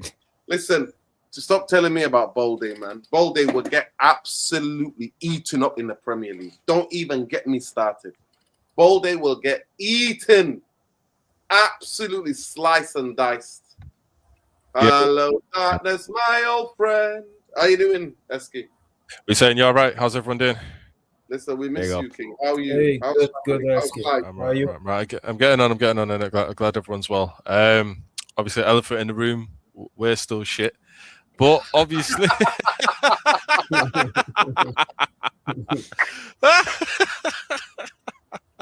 Eski's on fire. We're terrified. Eski's on fire. Excellent, man. We need some positivity, man. Look, it's been a dark day. 500 people in here, man. People, big up for tuning in. We appreciate you all tuning in. We try to make sense of it. We either cry or we laugh. We're gonna laugh. We're always gonna choose to laugh. We're Manx. That's what we do. We're life fans. We have to laugh. There's no way we've cried enough. Go ahead, Eski. Talk to me. We just get on, don't we? That's just our thing, innit? So ultimately, like I said, glad everyone's well, but yeah, look, everyone's had their piece on the game. It's not acceptable under any standards. Windows not shut. see what we can do. You know, I did last time we spoke. I think people said how many midfielders we're going to sign. We have got the 3 midfielders. Seemingly, Blip is going to come in. It's not that he's going to come in and fix everything. That's not the issue. I just think today, similar to I remember last year, we played Leeds after a long 3-4 weeks off. We had the longest time off, and it was objectively like the worst performance under Carrick, especially at home. We can't lose to Leeds under any circumstance, but at home, that performance was not acceptable. Post that game, I think we went on a 4-game winning run. So it's all about bouncing back. You know, I think we've got City very soon. If you know, win as much games as you can until that game, turn them over, and then all of a sudden the perception is different. But today, no one's good enough. I think you might have a good debut, Tielemans. I'm sorry, that's not good enough. And for me, I'm not going to give someone like that much grace because you've played in the Premier League. You are a top player. People said it was a great bargain and stuff like that. I still think he is a top player, don't get me wrong, but you've done this before. So if you're not ready, that's on you, mate. I'm sorry, that's not good enough. Santos, I'll let him off. I've liked what I've seen of him in pre-season. So I'll give him a bit of a blind today. Dorgu, don't know what happened. I think thing is with Dorgu, I think more often than not, we're saying sometimes, this is the best game he's had in a United shirt, or this is the worst. It's two. I don't think he's a very raw player who's just not settled right now. I think we're still trying to juggle his best position, to be fair. So see what happens there. But ultimately, yeah, I think we just chalk it up to bad day at the office. Same thing with Tottenham. We just weren't ready. The thing, I don't know if you guys have discussed it, but for me, the thing that shocked me with Carrick today was you've had a lot of players play in pre-season. Don't get me wrong, Mason Mount is injured. However, I would expect, especially for the first game of the season, it's not about form, it's not about rhythm, it's about just fitness. It's about who's fit enough to play. And for me, not even seeing Joshua Zirkzee warming up or getting ready for me, I was there like, he's played the most pre-season. Sesko cannot come on under any circumstance to try and sort this out. I didn't see him a 1 minute over the course of the summer. So for me, I was really unhappy with that, with the selection today. You can look at the bench and say it's thin, but ultimately, I think players should have played that did play a lot more in pre-season. Ahmad injured, unfortunate, but I think just today, objectively, I don't know, everyone was just off it today, so I just say it's collectively not good enough. Carrick not good enough today.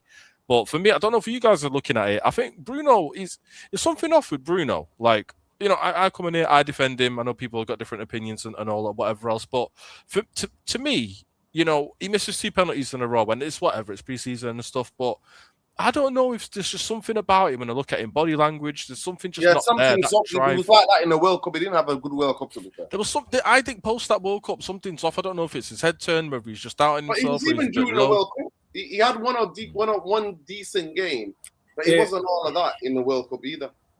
I hope it's not a case where he is sort of like, I've got my my record now, I've broke that, and that's my legacy done, and he's sort of just resting on his laurels there. That'd be a damn shame, because I still think he's got a lot to give, to be fair. So whether it's a sale, whether it's a stay a year and just see it out, or for me, I at this moment in time, he is in talks with the club over a new contract, and he would become over like the basic wage he's gonna get is over 400 grand. Heske, you see what you just said, Heske, when you say, for example, in analyzing the game, you say Santos and Tielemans were poor to your standard. But then you go to Bruno and you say, there's something off with him. I think this is part of the issue that we have, because Bruno was a problem today. I have timestamp on the game on where he lost the ball, and it could have even cost us more goals. Okay, but when it comes to Bruno, he's always there. There's nothing off with him. This is who he is. This is the way he play football. This is the way we play football. We play Bruno football. This whole second half, we play to his tempo. The ball went in the areas where Bruno want the ball to go. This over-reliance is the issue that I have. That's why when I look at the game, and the game is over, it's almost like he's overshadowed from blame or from criticism from everything that he's already done for the club. Numbers do not guarantee you consistency, especially when it's on an individual level. We are trying to get consistency. I'm tired of the wow factor. I'm tired of, Cunha get the ball. He turned around. What a goal. No, that's not going to give us consistency. Play the simple football. Keep the ball when you're supposed to keep it. Our captain is not good under pressure, and that is the issue I've had since he's been here. Everything he does on the swivel. One pass he did today, that in our build-up play, that I kind of like, when the ball went after Mbomo took that volley. The ball went back to Mbomo. Mbomo passed it to Mazarawi. Mazarawi picked up Bruno. He hit it one time on the swivel to Tielemans. and Tielemans miscontrol that ball in the box. That is what Bruno does. But you can pick up that 1-2 moment in the games, but in general, you can also pick up the one instance where he had the ball under no pressure, and the guy nick it from him and play Luke Shaw over the top, and Sele Lemons and play their number 10 over the top, and Sele Lemons have to run and come clear the ball. We have no business losing the ball in that position after committing so many men forward. That's a 3-0 game ending, like surrendering possession. I don't mind if you're trying to force the game sometimes, but if you surrender in possession under no circumstances, no pressure, it drives me nuts. And he always get away with that. I don't think he does, to be fair. I think he's our most scrutinised player, to be honest. So I don't think he gets away with a lot of things. I'm just saying I'm not trying to say, oh, he seem off trying to excuse his performance. Like I said, no one today there is no excuse for anyone. Tielemans especially, like I'm saying, debut or not, yeah, you're a Premier League player. I don't understand what's going on fitness levels wise. I'm not sure. I think the AC Milan game where Amorim did us over, I think that's given us a big indication. I think a lot of fans were worried, and I was worried after that game, thinking, look, I'm a bit nervous at the start of the season. I don't like what I've just seen from the team. If this is the sharpness level and the fitness level we're at, because we were losing second balls against Milan. The running was poor. We weren't getting second balls. Physically, we were getting bullied. I didn't like what I saw there, but whereas last season, I didn't see these traits in the team. I thought we were actually quite okay. Sometimes the football was a bit hit, all over the show at times, but I didn't think we were getting bullied last season. That was one of our strengths and why we finished third. Teams wouldn't come out and just bop us off the park physically. Sometimes footballing-wise, yes, but not physically. Now, the physicality of the team just seems a bit, I don't know if it's just, is everyone leggy? We played 40 games last year. We played the least out of everyone in this country, so, well, in top flight, so I don't understand why it looks to us like we're the team that just seems a step or two behind. So, like I said, I don't think Labour's going to come in and fix all that, but I think ultimately you kind of need to look at it and just say, right, just pick your players who are fittest at the moment, get through this run, and then against Man City, just see what happens. But like I said, once the team gets going, we've seen what he can do. I think Bruno today, yeah, it was poor. He's losing that ball. I know that run you run about. He lost the ball. Luke Shaw's in no man's land. Doesn't know where he is. Ball's over the top. Lemons has to just boot it out. I remember, but ultimately, it's just one game. And I think just, see how we go from here. Once it becomes a pattern, that's a concern. It doesn't look good. We did have a concerns, a lot of us, after the AC Milan game for this game. So we'll just have to see. But yeah, going forward, look, the window's still open. See what we're saying. Well, right that's now, why I'm asking. Yeah, go on. That's why I'm asking the question. Is the honeymoon gone? Or is it today was just a blip? I'm going to say Blip. I am going to say Blip, to be honest. Like I said, I'm treating it like I treated the Leeds game last year. You're always glass half full, innit? That's what you I am too. I am. I'll give you that. I agree. It's a blip. Guys, can I say something? Because next game is up against Ipswich, and after the Ipswich, we are Everton away. Yeah. Then Man City. And then we are Man City. So let's say we win against Ipswich, we can lose against Everton or draw and lose against City. So we can sit here with 4 points, and then we are Fulham away, and then we have the international break. So maybe we could sit with 5 points when we go into the international game week after 5 games. And I think the pressure will be on straight away before the first international game week. And this is Man United. We know it goes from heaven to hell like this. It can easily be turned, and the momentum, the fan base, everything can the season could be over after 5 games if this continues. So we can't be sitting on the fence hoping and praying that players come back into fitness and will start coming into form right away. He needs to do something, and this is where I'm a little bit skeptical. I was skeptical about hiring Carrick because he doesn't have the experience needed. He's not an Ancelotti in a situation like this, or a Ferguson, or guy with a lot of years on his back. So now we are in a situation where we actually can be really, really struggling. We can be really, really struggling. And guys, remember one thing. We have a lot of young players in this group. And for young players to turn it around, That's almost impossible. So we could see this Ineos project, because it's a project, and it's a experiment, I would say, compared to all the other top clubs. All the other top clubs are investing in quality players and spending money. We are going against the curve and trying to get back to the top without spending money and buying inexperienced players based on data and good scouting, and hoping that we can always buy bargains and get them to function and for us to get back into the top. So this Ineos project, it's against everything, you know. So can they succeed? It's an open question, and you know, you guys can come in if you have anything to add. But this can go sour pretty quick. You have a new manager, unexperienced, a lot of young players. We have owners who's not willing to invest as other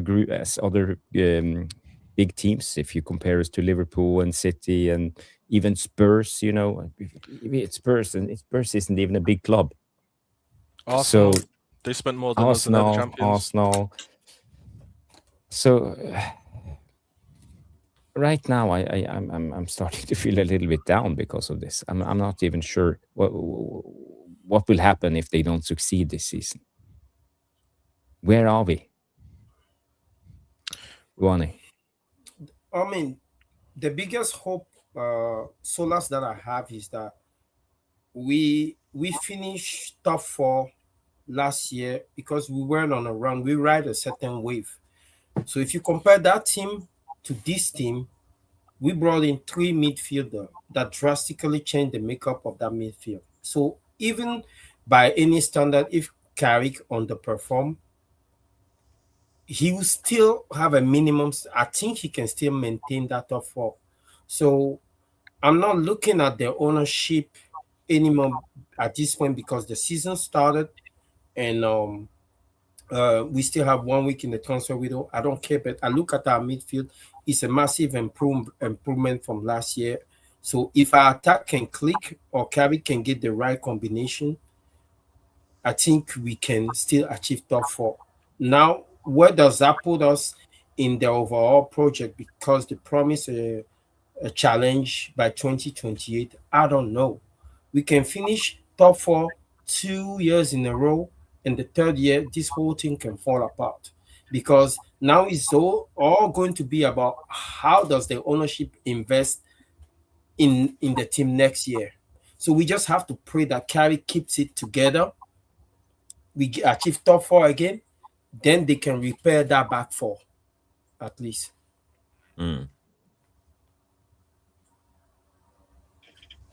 Yeah.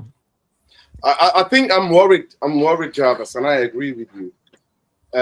This is a very unstable football club, and this is a circus.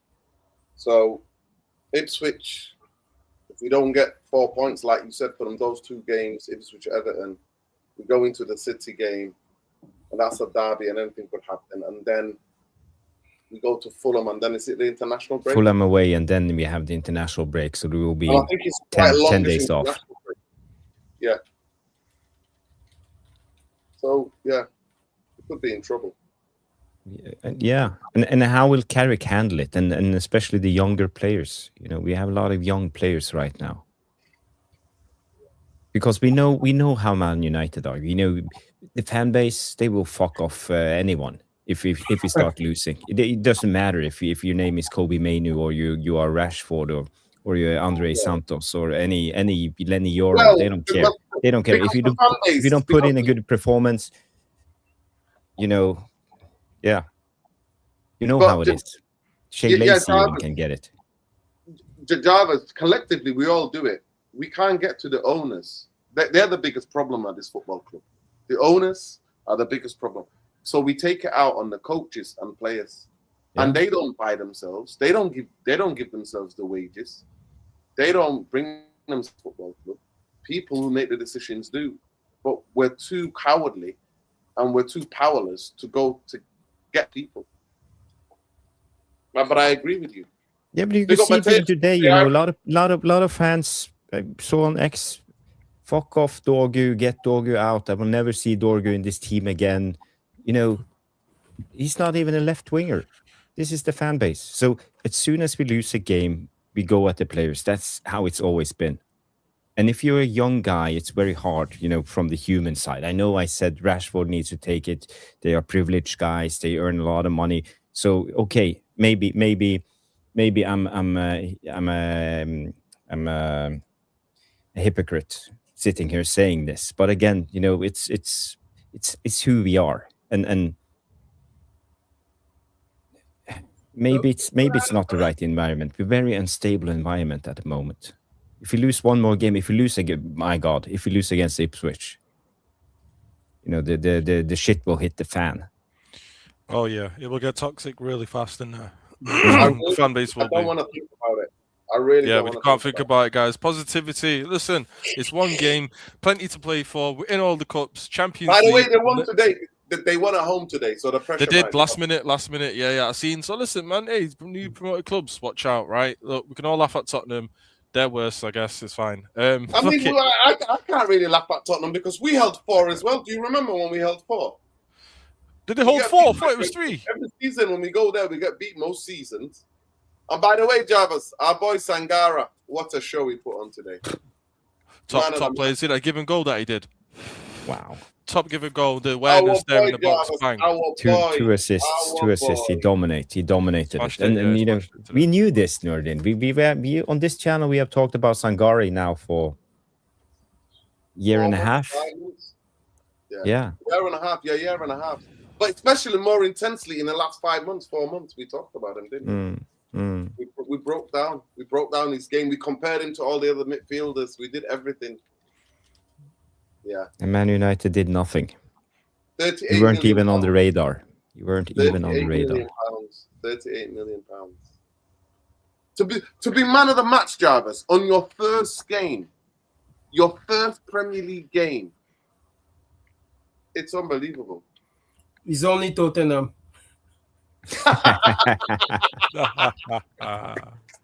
Yeah. No one, big up. Yeah. I love it. You know, when Kalini said, it is the Tottenham. It is the history. Remember, that to me will go down. I need to make a documentary about that because that was the funniest. Meltdown. He's a big United fan. You know that, don't you? You love Roy Keane. He was on the overlap. Chiellini, the Juventus centre back. Italy centre back. They beat them at Wembley. Juventus knocked them out of the Champions League, and he said, "It is to Tottenham. It is their history." See, a lot of people in the chat are saying that I'm going after Bruno. It's not. Look, I don't hate Bruno like per se, right? Bruno make us play certain way, but remember. Listen, Luwani, people don't want to understand the nuance of our critique of Bruno. They refuse to understand it. That's why it's almost like a cult following, because they refuse to understand we've got a problem with the player profile. We don't have a problem with Bruno per se. It's the player profile and his attributes that what for the rest of the team, how that functions, how his role functions with the rest of the team and the players. Bruno is not the guy to help.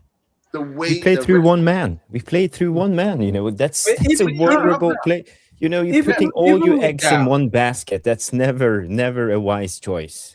Never. Even with that, right? Even with that, you can look at Bruno for what he brings to the table. He makes us 100% potent. We have some of our best season with Bruno in it, in terms of when he have Rashford, Greenwood, and Martial in front of him, and Pogba by his side.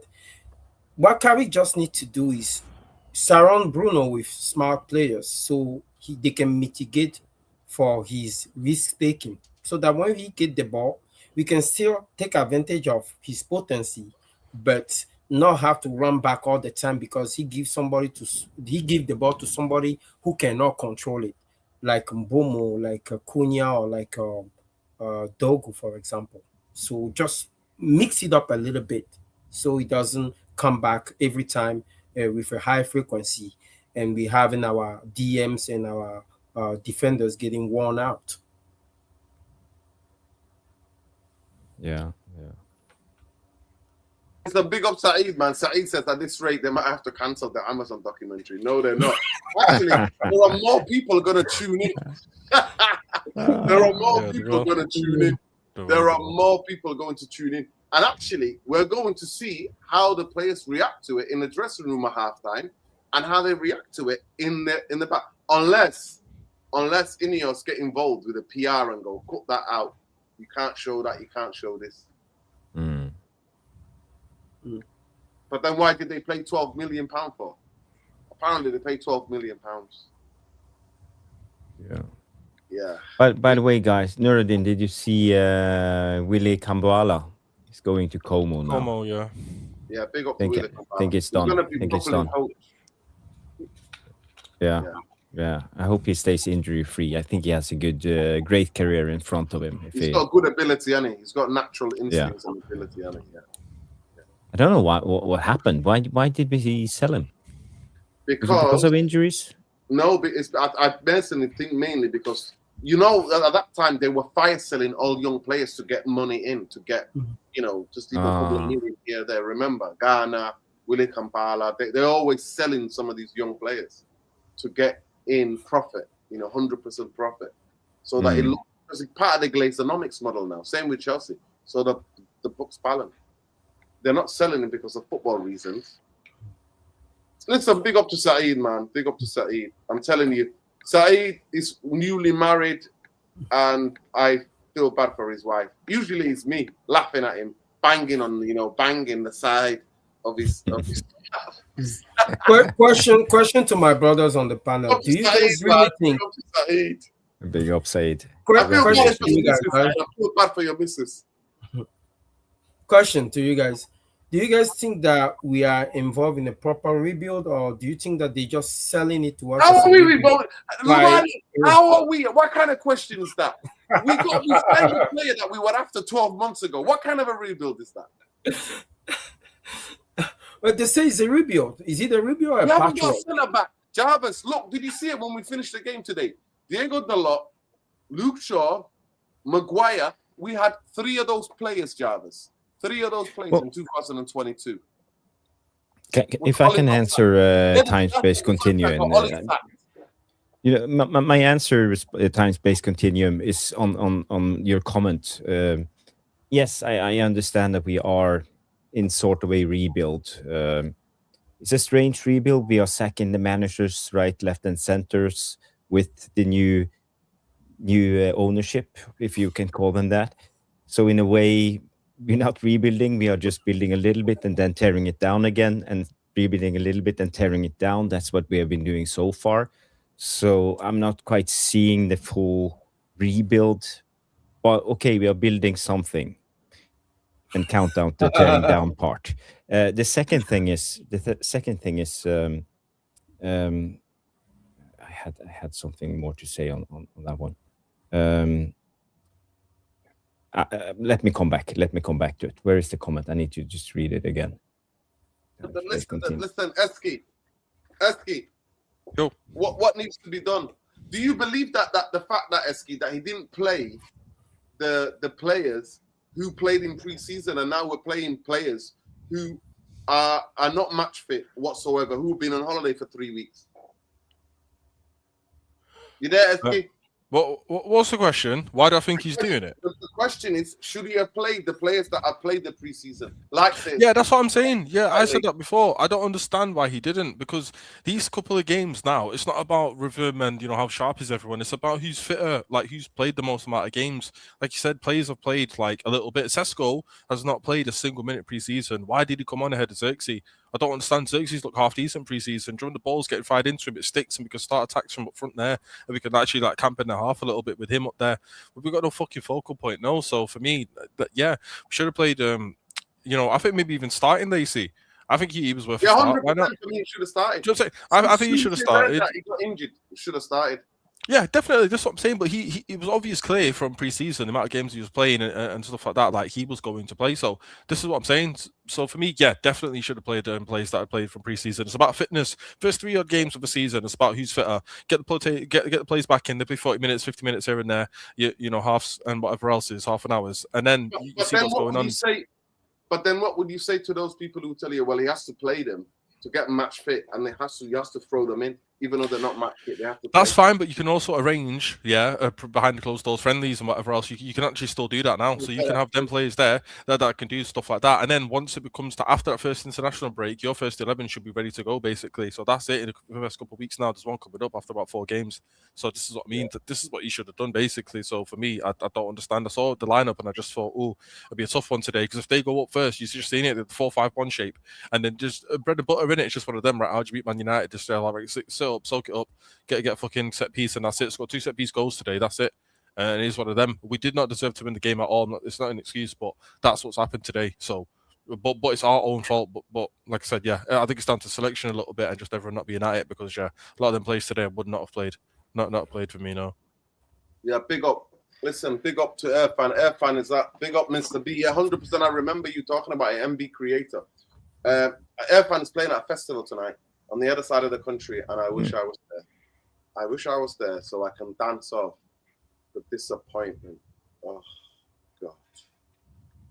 Oh. The issue that we have with this team right now is easy to solve. It's not as much as the tactical thing that Carrick is trying to apply. It's more to do with the personnel that he's trying to use to apply it. And he can fix that by just tweaking it a little bit, by bringing in the right players. And I believe he'll gain result. You cannot want to play possession football with players that cannot return the ball in the final third. You know, so if you want to play transition football, okay, then set up a rest defense and hit people on the break. Then we see that before, and we see that's not what we want to do again. We're tired of that, so it's up to him. Listen, we could be here all day and night, but 20 more likes to people, 20 more likes. 20 more likes. I'm going to end the poll. So I asked the poll and the question, what was it today? Is the honeymoon over? Now that this is his first competitive game since he got the job? Is it paralyzed to Ollie? Or was today just a blip? And people have just said, 78% have said yes, 22% have said today's just a blip. I know people are emotional, and I understand that's the way that a lot of the votes are going because this is pure disappointment. But I'm going to ask the second question. Was it Carrick? So this is why I always ask. I always have to bring the owners in as well. Who was this loss on? Who was this loss on? Players? Carrick? Owners?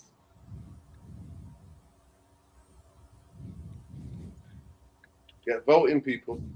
And smash the likes. We need 20 more likes. It's just, It's painful. It's absolutely painful, man. It's absolutely painful. Jarvis, you didn't do match reaction tonight. No, you were busy, no? You didn't want to do what match analysis? Actually, I have the club tournament golfing this weekend. Oh, so, amazing. So... how did you do? Well, day 1, I came in 8th. So... That's amazing. Well, that's amazing, Jarvis. It's a little bit too far to go first, but hopefully I can go top 5. Hopefully I can go top 5 if I have a good round tomorrow. But I played 2 over par, so my par. That's amazing. So it's I'm happy. I'm happy. So I have a big day tomorrow, second day of the tournament. So yeah. Will be something.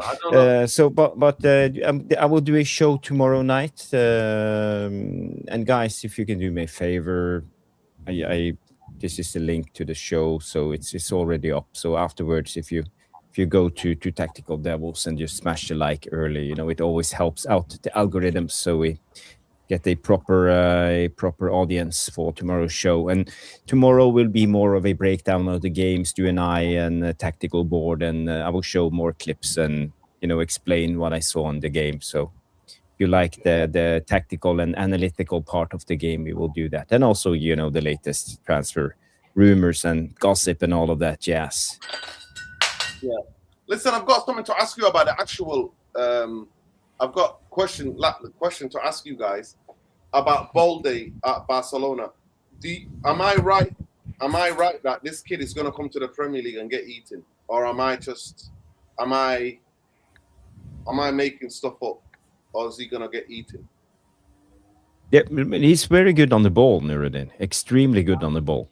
But it's Barcelona, that's the thing. So is it comparable to the Premier League? And he has quick legs and press resistive, always never puts a foot wrong when it comes to his passing. But in terms of physicality, Jarvis, and in terms of defensively, it's the defensive part that worries me. Defensive part, how is he supposed to defend the back post? The defense is already bad. Yeah. So why would we want to go and get an injury-prone, defensively bad player as a left back? Big up DJ Paul. Paul, big up to you, King. What's going on? I hope you well. What time did you watch that game? 4 o'clock. You went out. You were playing in the club. I'm hoping.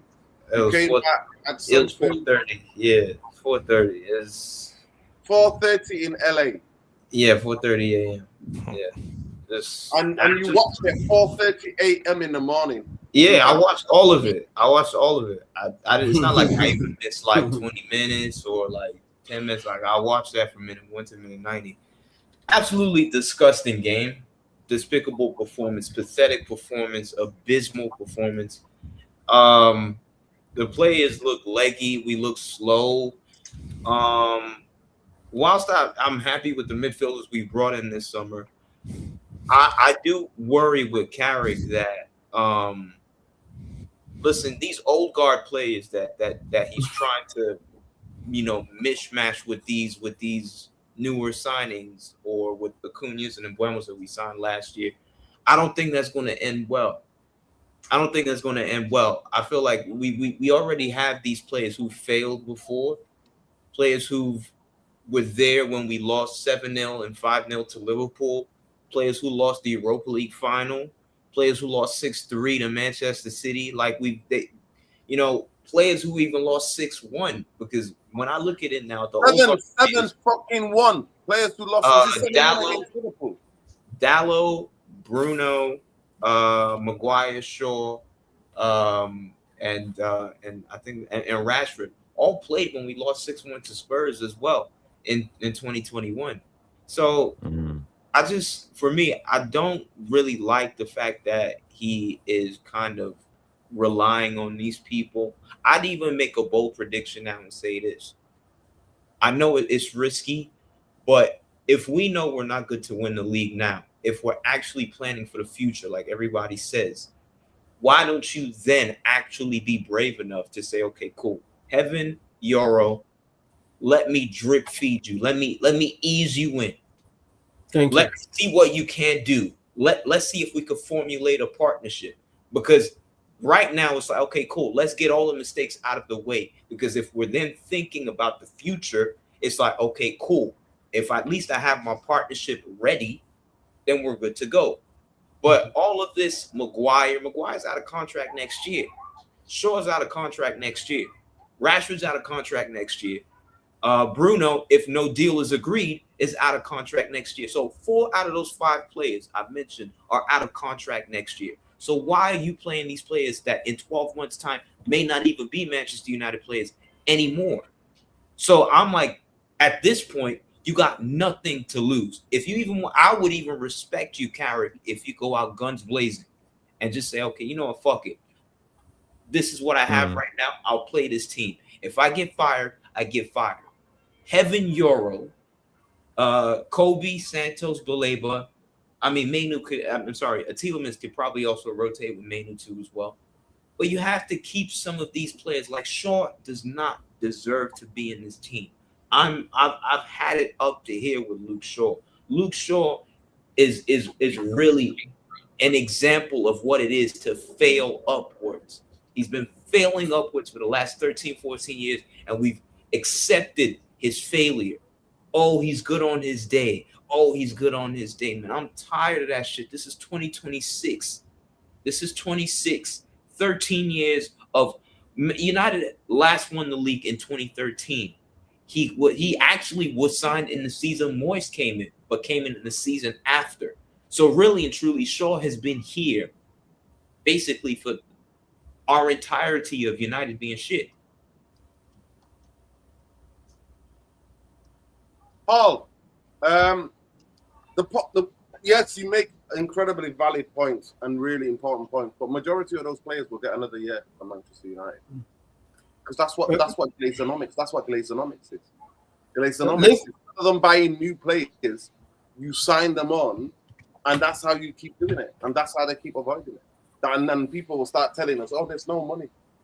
Why? Because they use over 100-something million down payment to pay the restructuring of the original debt, the original sin from 2005. It just doesn't make sense. It just don't make no sense because I look at Shaw, I look at Maguire. I'm like, these guys absolutely just they don't add anything to our team. Bruno, again, just trying to force it every time, just playing the ball over the top, hoofball, trying to do all these weird dummies. I'm just like, who do you think you are, man? Like, just keep it simple. I hate all these players that just really try to act like that. Like, you're not a world-class player. Sometimes these things get to his head and he tries to act like, you know, he's this player and he's this type of player. So he's doing all these weird flicks and all that. Cut it out. Just cut it out. Last thing, I'll just say 1 second, Paul. Jarvis has got to go because he's in a tournament. Big up, Jarvis. I hope you have a good tournament tomorrow. Thank you. People, big up, guys. Please, we're going to end this soon because we've been live over 2 hours. So please make sure you go to here.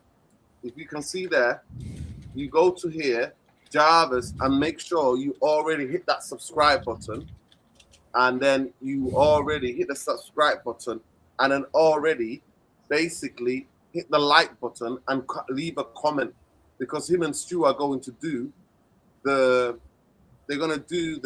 Tactical Devils breakdown tomorrow. So that's the least you could do. So go over there and do that. Big up, Jarvis. Appreciate it. Big up. Take care. Yeah, have a good day, and also man. you can just raid it if you want afterwards, and everybody will just go over there. Yeah. So cool guys. As I said, I have an early start tomorrow, so tune in tomorrow night 9 p.m. if you have the time, and sure they will. Guys, remember to smash the like on this stream also. It's super important always. Yeah. Okay, guys, have a good one. Good night. Have a good one. Paul, who was it on today? Was it on Carrick? Was it on the players?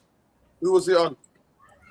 I'll put it more on players for me than Carrick, but Carrick didn't really help the situation either because some of his substitutions didn't really pay off. Like, I didn't really understand that Sesko substitution at all. And for me, that if I'm Xerxes, I'm like, that's a huge slap on the face to me because I did the preseason. I'm more match sharp than a lot of these guys, and I'm not even coming on. So I don't really know what that is all about. When he brought on Sesko, I'm like, Sesko hasn't played in 3 months. The last game I seen Sesko play was the Liverpool game in May. So I'm like, what exactly is he coming on to do? You know, Rashford, I could understand that substitution because, you know, there's a bit more to it. But Sesko literally hasn't played a game. Rashford at least played in the World Cup and actually played at least one game in preseason. So technically he's more match sharp than Sesko. I don't really understand. See, I think Amorim and Carrick have two different set of problems. When Amorim has his team, he didn't care who was the favorite, who was our playboy, who was homegrown. He benched. I remember he benched Casemiro, and Casemiro had to play himself back into the team. He benched Kobe Mino. He didn't care if Kobe Mino was talented or homegrown. And at a certain extent, Ahmad also have to play himself into the team.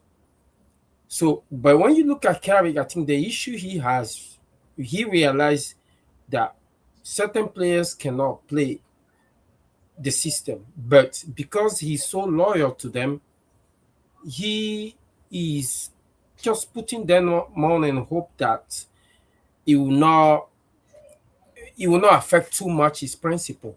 But as you can see today, it is affecting his principles. He wants to keep the ball up front. The 4 players that are named Dogu, Bruno, Cunha. Yeah, that was Dogu, Bruno, Cunha, and what's his name? I don't remember the last one. They can keep the ball, so he have to mix it up, and that's why I said the honeymoon is over. I'm not saying the honeymoon is over because I'm expecting him to lose some game left and right. This is his season now. There's somebody on the comment that was saying that I need to let him cook. No, we are acting like he got the team for preseason and he only had 4 games. He got the team since last season, so he had like a head start on certain coaches in the league that just took over this season. He had a head start of a good sample size of game, even if he let the team express themselves and we end up in the top 4. He was still his team at that point. He was still the head coach. And then he got 4 games. And then now the real season start. He's going to be judged on this season. This is his team. This is his season. So unfortunately, he will be judged on the result. Yeah, he would be. So I just feel like he needs to fix up. He needs to fix up. He needs to look at some of the players. Those players bring invaluable experience with the younger lads, and crucially, they're likely central to those. They don't bring no invaluable. They lost the Europa League final in 2021. How is that experience to younger lads? We've been losing games left. Like these guys would like. That comment for me rattles me because it's like you talk about invaluable experience. How can you lose a Europa League final to a poor Villarreal team? Lose 7-0, 5-0 to Liverpool, our biggest rivals, 6-3 to Manchester City, 6-1 to Tottenham, and you talk about that's invaluable experience that I need to show to my younger players coming through? Nah, I don't want that experience. If I was a young Manchester United player, I would be like, I don't want that experience because that's a loser experience. That's just us being battered and bruised all around the league. It's not like, okay, cool, there was an FA Cup win and there was a Carabao Cup win. But if I'm being truly honest, the players that were responsible for us picking up those trophies have left in Varane and in Casemiro. So they're not here no more. Mm-hmm. These other players that are here now didn't really contribute to that win. So I don't know. I don't know what you mean by invaluable experience. I disagree with that comment wholeheartedly. Yeah. Listen, they don't want me anywhere near that dressing room now. I wouldn't even go talk to the players. I want to talk to the owners. Basically, somebody texted me the other day, said that, they know where a certain restaurant where Omar Barada goes. I'll be making a visit. Trust me. Not in violence, just to talk to him. Not in violence. I'm a peaceful man. Just to talk to him. When you come to Bruno, okay, it's not the flashy things that he likes to do. That is the problem. He's pretty good at that. It's the fundamental that are the problem. If you look at that ball that Tielemans gave him over the top today, and he was running in stride, basic fundamental suggests you running in stride toward the goal. You chest it in your stride. Right there is the defender cannot cross you at that point. You are ahead. You can take a touch, slot it with any foot you want. But the way he's just positioning his body, make him chest the ball back into the path of the defender that was able to recover. That's not like something that is difficult. Like people will say, ball over the top. Look, I've seen ball over the top where Van Persie hit it on the volley and boom. Okay, that's elite. Yes, Van Persie is a striker. But the basic thing you do, like any good footballer can do that. You don't even have to be a professional. If you chests that ball in his stride and the ball bounce off his chest and roll to the goalkeeper, I'll still accept that because the intention to do the right thing is there. But the fact that he have to readjust his body position and then chest it into the path of the defender that was already behind him by 2 or 3 meters, it just made me think that there is an issue of technical insecurity with somebody that's supposedly supposed to be an elite player. And I've seen this before during the Milan game too, when Mazzarri took the throw into him and he had control of that ball. The guy that's pressing him was coming from his left side, and he could easily let the ball run through his body and pass it to his center backs that are open on the other side. He took a touch with his right into the path of the person that's pressing him.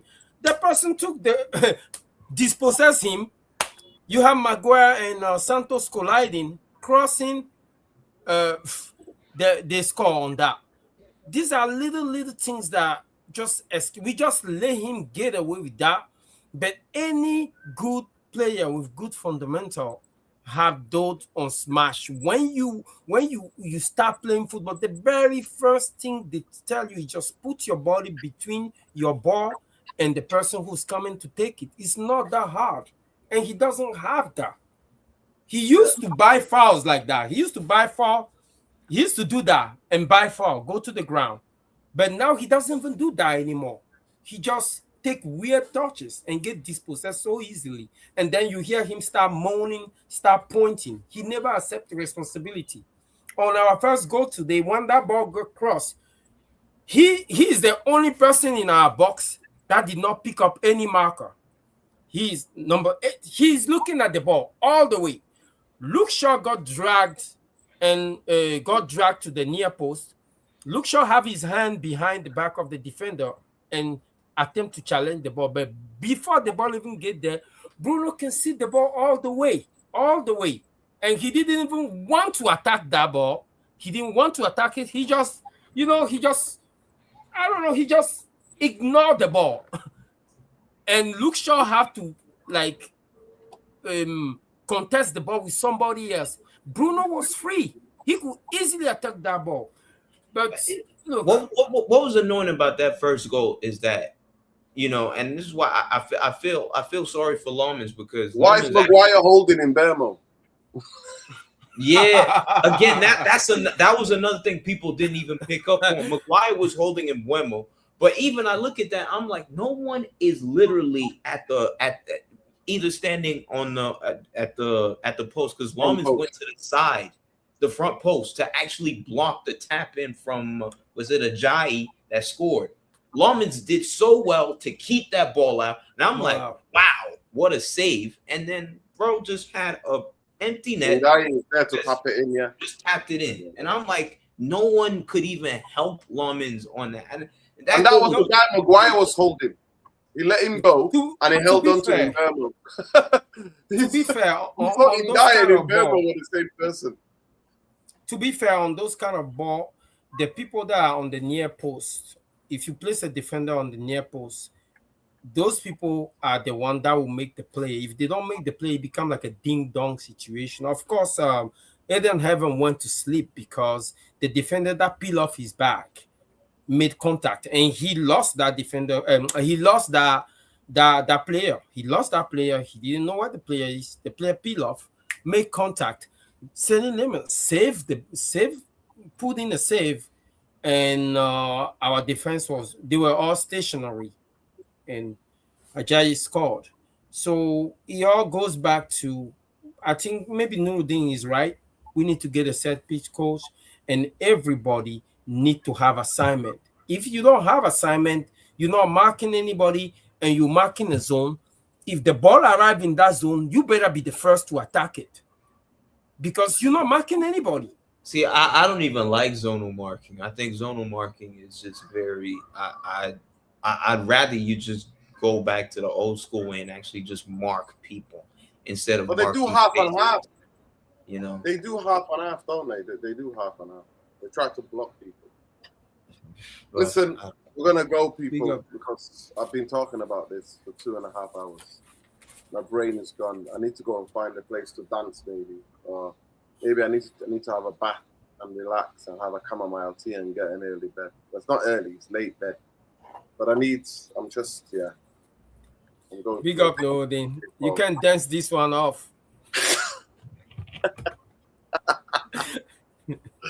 I need some Afro beat, Paul. You got? Have you got? I need some Afro beat, Afro beats or Afro house. That's what I need, man. I need some Afro house to get. They probably got some Afro beats, Afro house clubs over in the UK. You know, they don't have any Afro house music in LA. Oh yeah, they do. They have a couple. There's this place down the street from where I live that does Afro beats every Saturday nights. So, and I DJ'd there a few times. So I don't know if Afrobeat will work. You might need some jungle.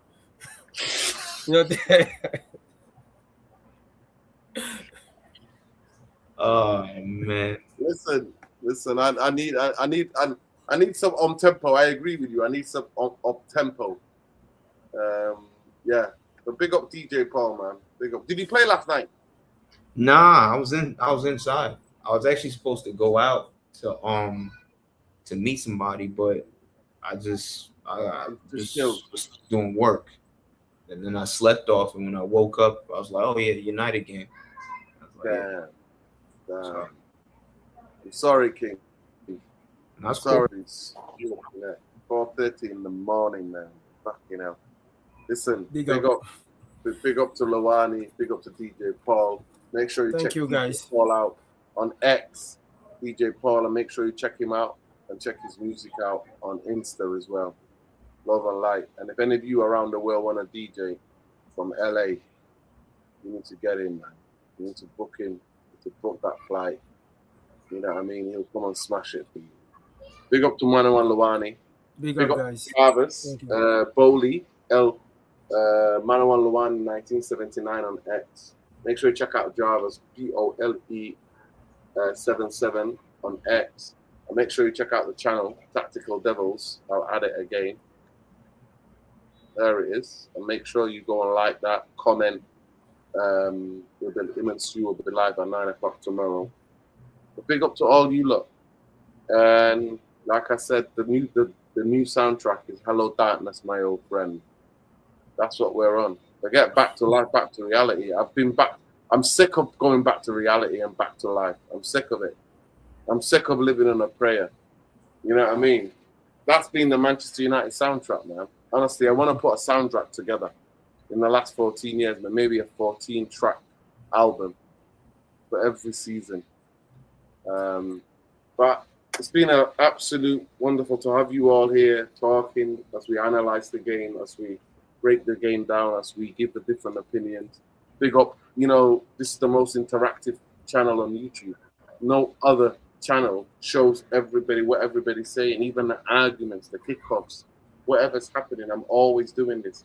Super sats or no super chats, because I believe in that. The polls are about democratization of the channel and points of views, because it's not just about my point of view. It's about all of us. We're all football fans. At the end of the day, we've got a chance for you lot now as you leave to do something that's never happened on this channel, meaning that will be 400 likes for a live stream. That will be a record breaking for this channel when we're live. We've had videos that have had over 400, but we've never had a live stream that's over 400 likes. So please, when you leave, smash the like, subscribe to the channel. But before we go, man, we always say free the people, man, free the land. After Sayos, free Sudan, Congo, Lebanon, Palestine, Kashmir. Free the people, free Tigray, free Haiti, free the people in the US, free all the people that are locked up, man. Free all the political prisoners. F the war machine, the colonizers and the imperialists. F anybody who's oppressing anybody, whether it's locally, nationally, or globally. We stand in total solidarity with everybody. and we send our love to everybody. I think we are 15.4K now, people. We're 2 subscribers away from being 15.4K. We are 15.398. So the least it could be 2 or 3 of you subscribe to the channel. That will make it brilliant stream. But big up to all you lot. And big up to Ben as well. Make sure you check Ben out, Elmore39 and Elmore20 on Twitch and Elmore20 on TikTok. He's a gamer. Big up to all the mods. Big up everybody with a comment. Big up to everybody who super chatted. These were some of my favorite comments of the night. Khaled literally killed himself today. He chose the names and basically told all the players who's done well in preseason, and that meant nothing. Sergey, Lacey, and Euro had to start this game. Fact. Yeah. Nuruddin, I don't know what's worse, Maguire holding and Bermo for the conceded goal, or the trains being cancelled for United fans, United away fans. Damn, that's it. Even if I'm seeing so many things say it's all on Carrick, I will not hear anything different. If you play that much fit players, you get what you deserve. On fit players, you get not fit players, yeah. Don't worry, Jim the Racist will put Manchester to nice. Good job. My God. I never apologize because I don't disagree with him to begin with. No, come on, Jim, disagree. I come out with a lot of shit sometimes that don't even make sense. I don't even agree with myself, bro. But big up to you, though. And this is the whole manager, Paul. This is what he said. We watched Manchester United 3 times. Once live, and we saw their problems. Then we tried to use this today. That's embarrassing. My guy's dunking on us. Big up to everybody who's super chatted, man. Appreciate all the super I would have liked to know what games he watched specifically. AC Milan, definitely. He watched AC Milan. AC Milan. He watched the AC Milan game. That's why he went to a back 5 today. Bro, that's Milan, yeah. Guys, Yeah. Guys, we need to really stop. This team is. This is why I said when we get beat with ease and people like, oh, you watch the AC Milan game, you go to a back 5. That's not even given. If you're Ipswich now, it's like if I see a back 5 against Ipswich, I'm like, yeah, because now you're telling me now that's our kryptonite. Are you kidding me? Yeah, bro. But that's how it is, Paul. That's how it is. But anyway, listen, we're gonna lock it off, man.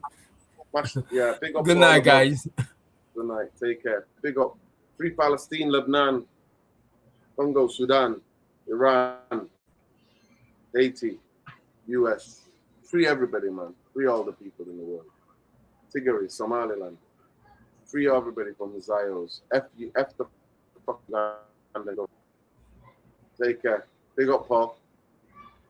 Take care, King. Yeah.